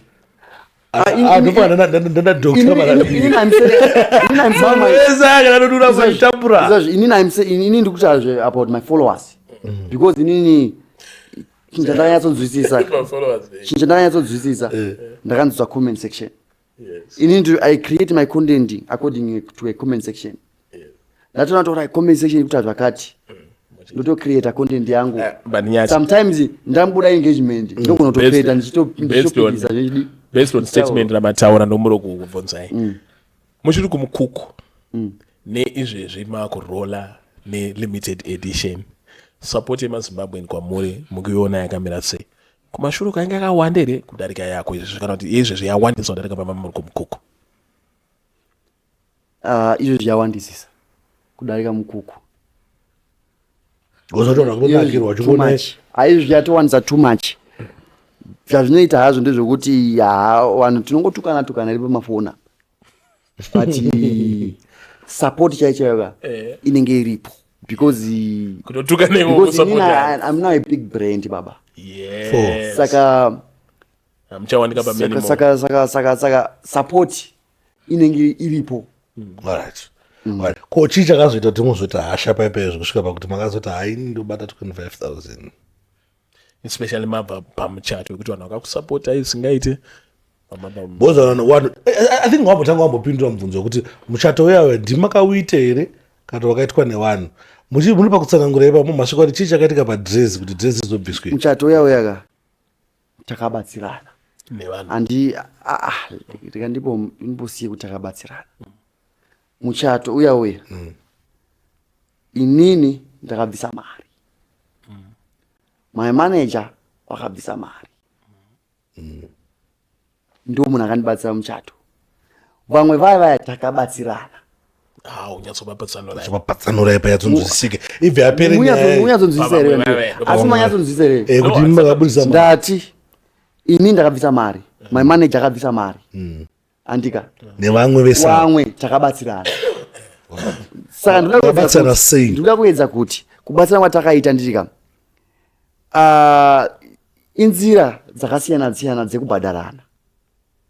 Inini munogona kundipa hembe yanyama akapfeka iyi, munotengesa hembe mimi, I can pay you with the advert. Ndongozivisa vanhu kuti nditengesa hembe dzakanaka, uyai mutenge hembe.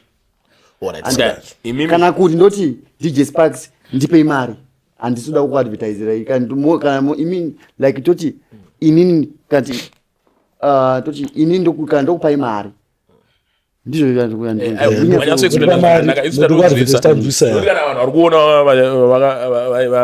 vakangwarira panenge zvamakaita vanzwisatata kuti muchiclear marumors or madoubts or machii muchato pakaitwa madonation towards muchato besides imi yamakabvisa because imi munonge makabvisa yese kana munhu akabvisa ndonyaya hapana munhu akabvisa mari yemahara pachakatika nje kuti mumwewo aigona kakaya nebhutsu dzandakapfeka but ini 10 ndakamupa kuti ndimuadvertisire bhutsu dzake dzaanotengesa kana shop. Hapana here akaita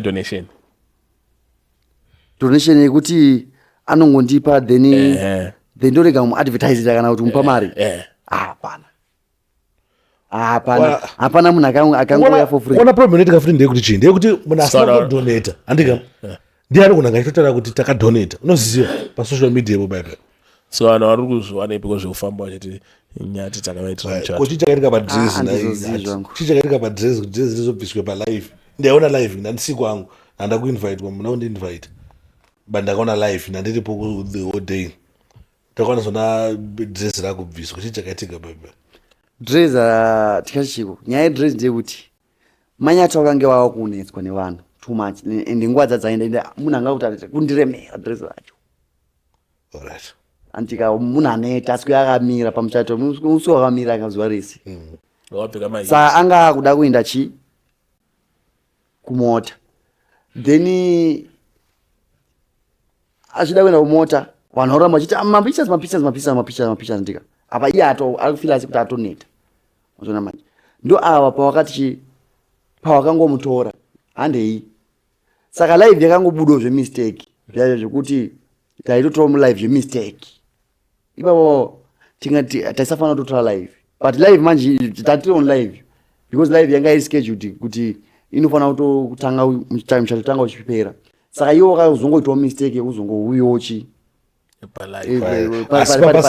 waitobatsira vane mhosva revaive havana kana ine problem hawana wapo takafunga isusu katakafila kunge mama kauya maybe dress inobviswa na7 then munobva waya na7 waisamboti ende waitobatsira kuti dress risadi manyati wafambawo zvakanaka kubatsira kubata dress kuti wafambe zvakanaka because dress raivaremera baba aiwa dress repamuchato dress repamuchato hanzi rinorema takambotibata chamari rinorema zvekuti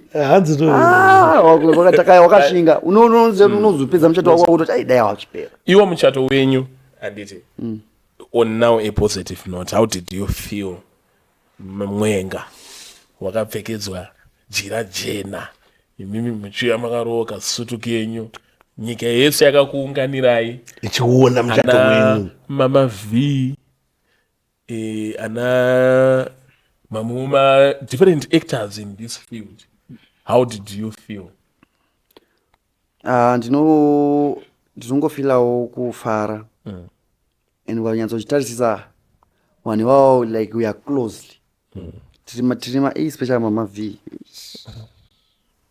that guy atowirirana edu towirirana nyaya yekuti kungopotsana veri patowirirana madam boss ndakambotaura nawo ka1 zvangu pafoni ndikatotora screenshot nditori na screenshot racho ndomurespecta munhu mukuru wana freds matiktok live aya awanogifta waya kwakaya vanhu vakawandisisa timu rese yetowirirana tomazhanji naking solomon ndanditori nawo musoro like ninge ndingangotinuza kuti ma-content creators munobatikira ndobatikira towirirana singaiti handina content creator randinoti ndakawinga naro pasocial media tinowirirana relationship yedu perfect but ndikuti mimba muchato makafila seio namadhamu menyu nguva iyi ingo yama makamirira.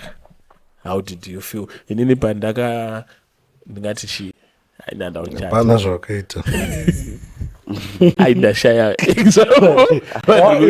ungati pandakaona vamwe kodijanja aiwa tinongofilawo kufara nekungonakirwawo nezvaiitika nekutozvibvunzawo sometimes kuti tisu here shosho tatakato-unganirwawo zvakadaro ende ndakaiona live yangu yainga iri about 40,000 bozi nichandonyanyota waiona live in direct. Ndiri kurememba mashoko amaiudza madhamu venyu muchiti mudiwa ndozvandakakuudza makore aye kuti tikaramba takashingirira tichazova hamena mashoko amakataura kuti anozva tichazosvika panapa.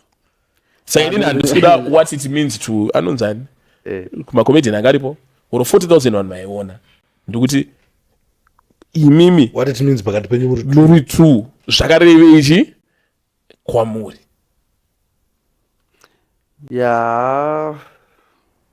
ndikati chiko zvinhu zvazvo zvakangonaka mudara chakangonaka ngachirumbidzwe ngachingorumbidzwe zvinhu zvaa zvakangonaka and mashoko andaitotaura paya mashoko echokwadi emwoyo wangu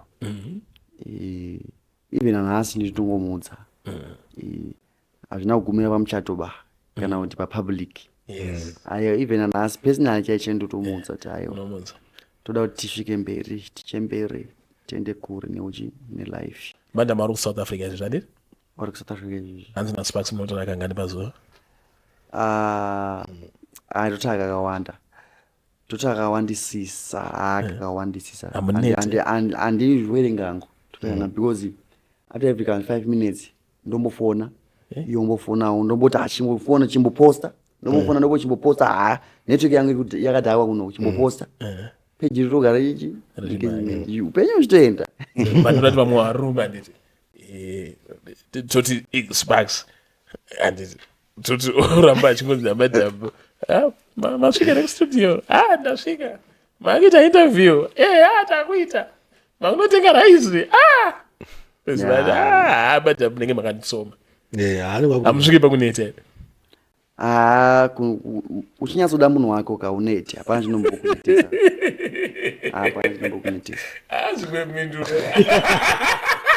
Saka nyati mukuti inini ndisingadi kufonerwa like kuti wama-updates ekuti izvozvi ndakubika ndakudayo ndini ndisingayatsode munhu wangu. Handisi yangu kuti mukuzvigona sei muteni nenyu. But what I tell you ndezvekuti uchidanyatsoda munhu wako zvekuti vafoni vakangani pazuva hautombozviverengi. Wati kwezvo ndakafonwa namadam ndiri palive so zvobuda ndomboti chimomera nyati kutsanangura ndangonodaira foni pasera.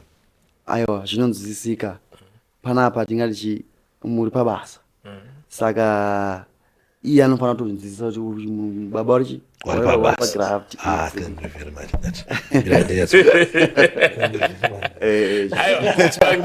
Mubvunzo wangu wandinawo ndewekuti ameno zvakati zvaitika chatosiya zvaitika pa zvakasvika kuti nyati waite live vachibva vaudza vanhu kuti hai inini munoziva ndisaiza ini ndiri kutogadzira mari yangu yakanaka ndiri kutogadzira 25k. Ndopane mubvunzo yenyu.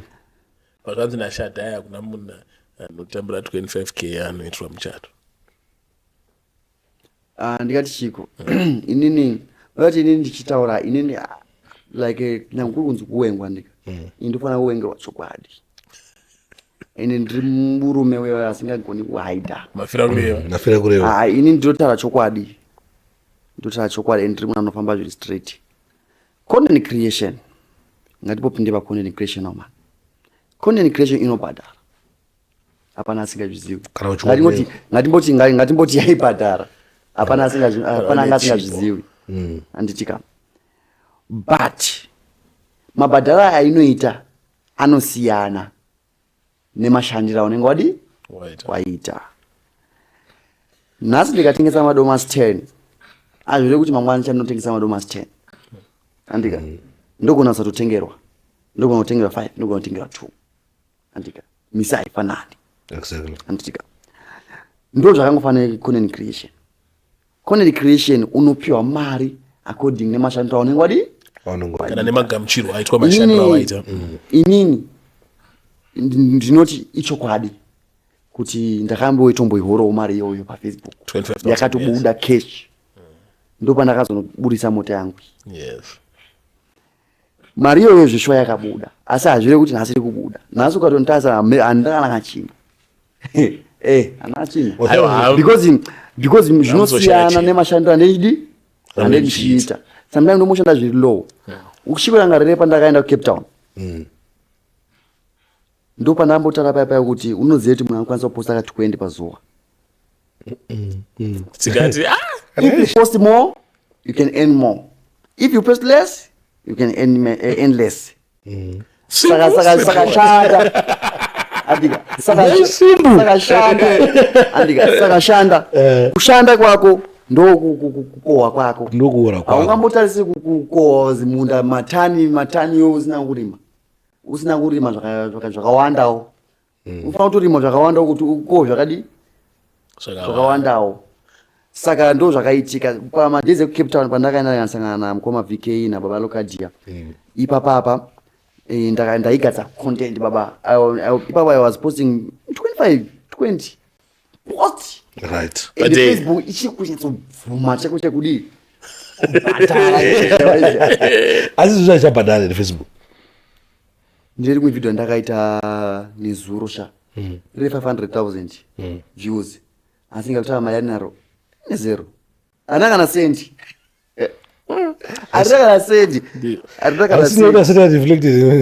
This is not a good. It's a bad news. Handina kana sendi. Saka kanorwadza ko but ngofilo ngoda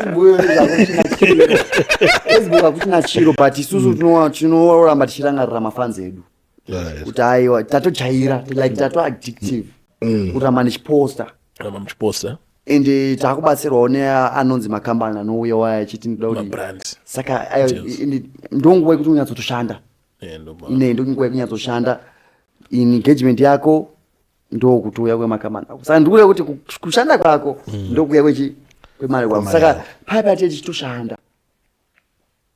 Nango sometimes ungandita handina content hazvina mhosva inde ndichitoshanda hazvichonditi asi madhiri ekufamba kawo ka ekuti unozoraramawo chimuchiri kugara here kumukoko kana makabva? aiwa kumu takabva izvozvo takutogarawo muapartment chitopindawo mumba totoshandisawo lift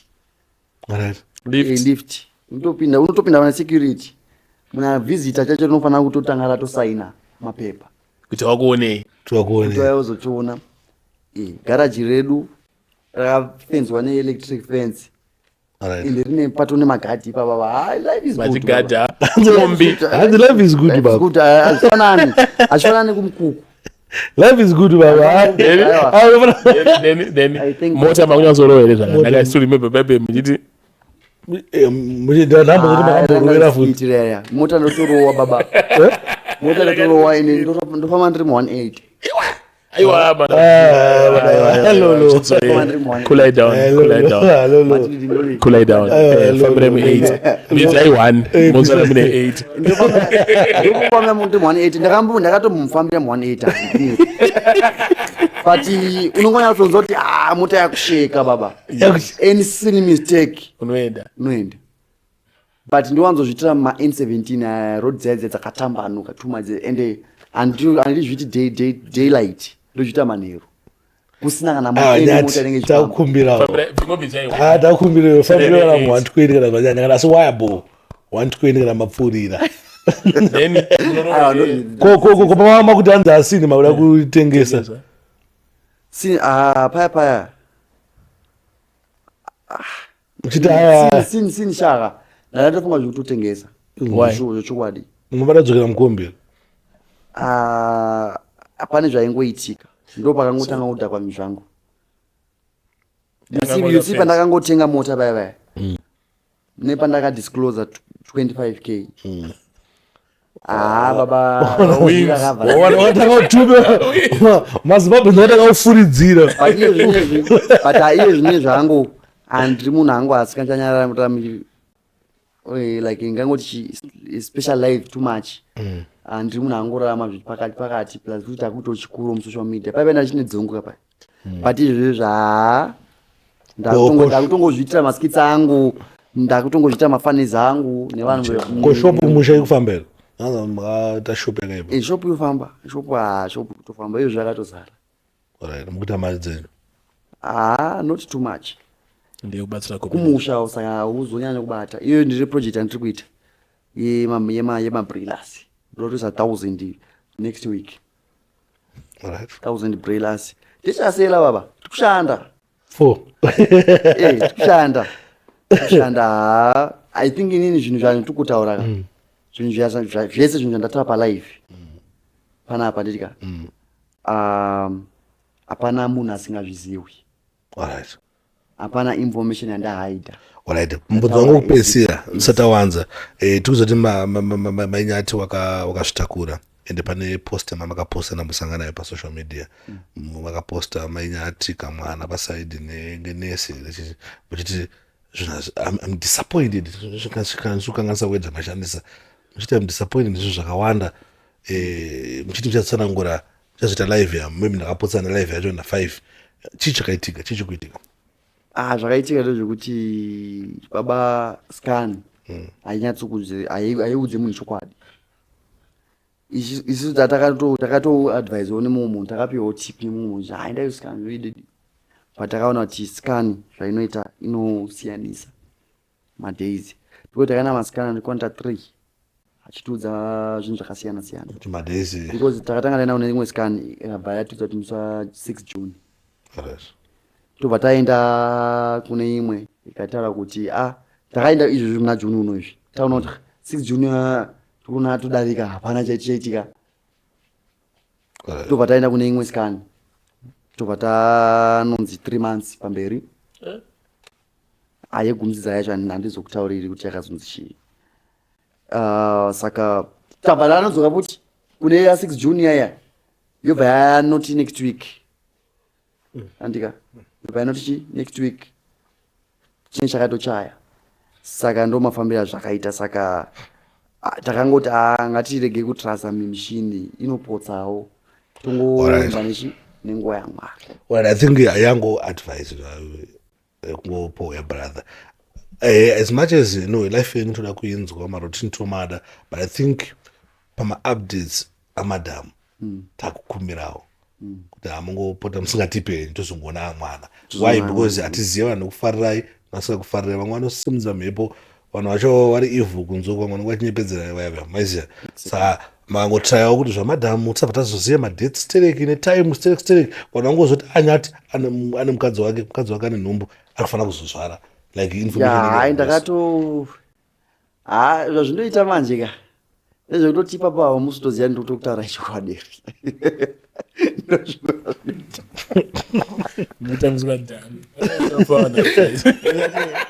I'm so clever. Uchindoona ndiri panapa. I'm very very clever and creative. Madhira madhamu hataurwe baba. Baba, dhira madhamu haritaurwe, handikunyeperei. Zvakaita sedhira madhamu haritaurwe nezvimwe zvinhu. Pane zvimwe zviri haidhiri zvandotoita pamangu chichi. Hazvitauri, ndo zvakafanira. But I'm a content creator, Baba. I'm a content creator. I must do something for a living. If I do something for a living. But information and this is okupa kurochi kachokwadi mbichana, but andizokupi zvese. But I advise young mairerutsa. But I advise yamutauraga. What we are saying is what I am supposed to be. Kana kuti ndo zvandofana kuita. Ndo zvaitofana zvatoitika kare. Ndo zvandakatoita. Zvamatotaura. Azvona manje. Ndakwenda kumba. Successful advice. I sit down and I learn. Advice amukatipendei. Advice amukatipondei. Inini advice yandingakupewa. Ndaona kuti timu imwe munonyanya kuvhunza too much. Muvhunza every.com. Munoda kutorinzwa. Chakazoitika. Ya ndizvozvo. But ongona kuzobuda utopera mbiri kare. Kubuda pai. Kupera mbiri ayo. Kwete kuti pane vandakaona. Ndobvunze kuti handina ndakaona. But mimi mibvunzo yenyu inopedza vanhu mbiri. Apa chokwadi. Mibvunzo yenyu inopedza vanhu mbiri. I reduce high. Ladies and gentlemen, this is Gilbert Nyamanini. Ndizvo. Nyati family. Kwedu kwatinobva kwafara singaite mna. Thank you for supporting me. Imhuri yeumambo. Ananyatika. Ana bomu zvangu ananyatika. Saka munoenda nyati. Nyati. Vakadzi varonzana washonga. Nzvimbo. Aiwa tinotenda. Tichauya mozotonga. Tinouya muchauya. Makoni. Ana makoni nyati futi. Achipunza. Achipunza. Ishe wenyu anonzi Ishe Nyamanindi. Ndizvozvo chaizvo. Aiwa takuona inyati. Maita basa nyati. Mufambe zvakanaka nyati. Mugamuchiro advice omubambirapo. Aiwa. Is that way out?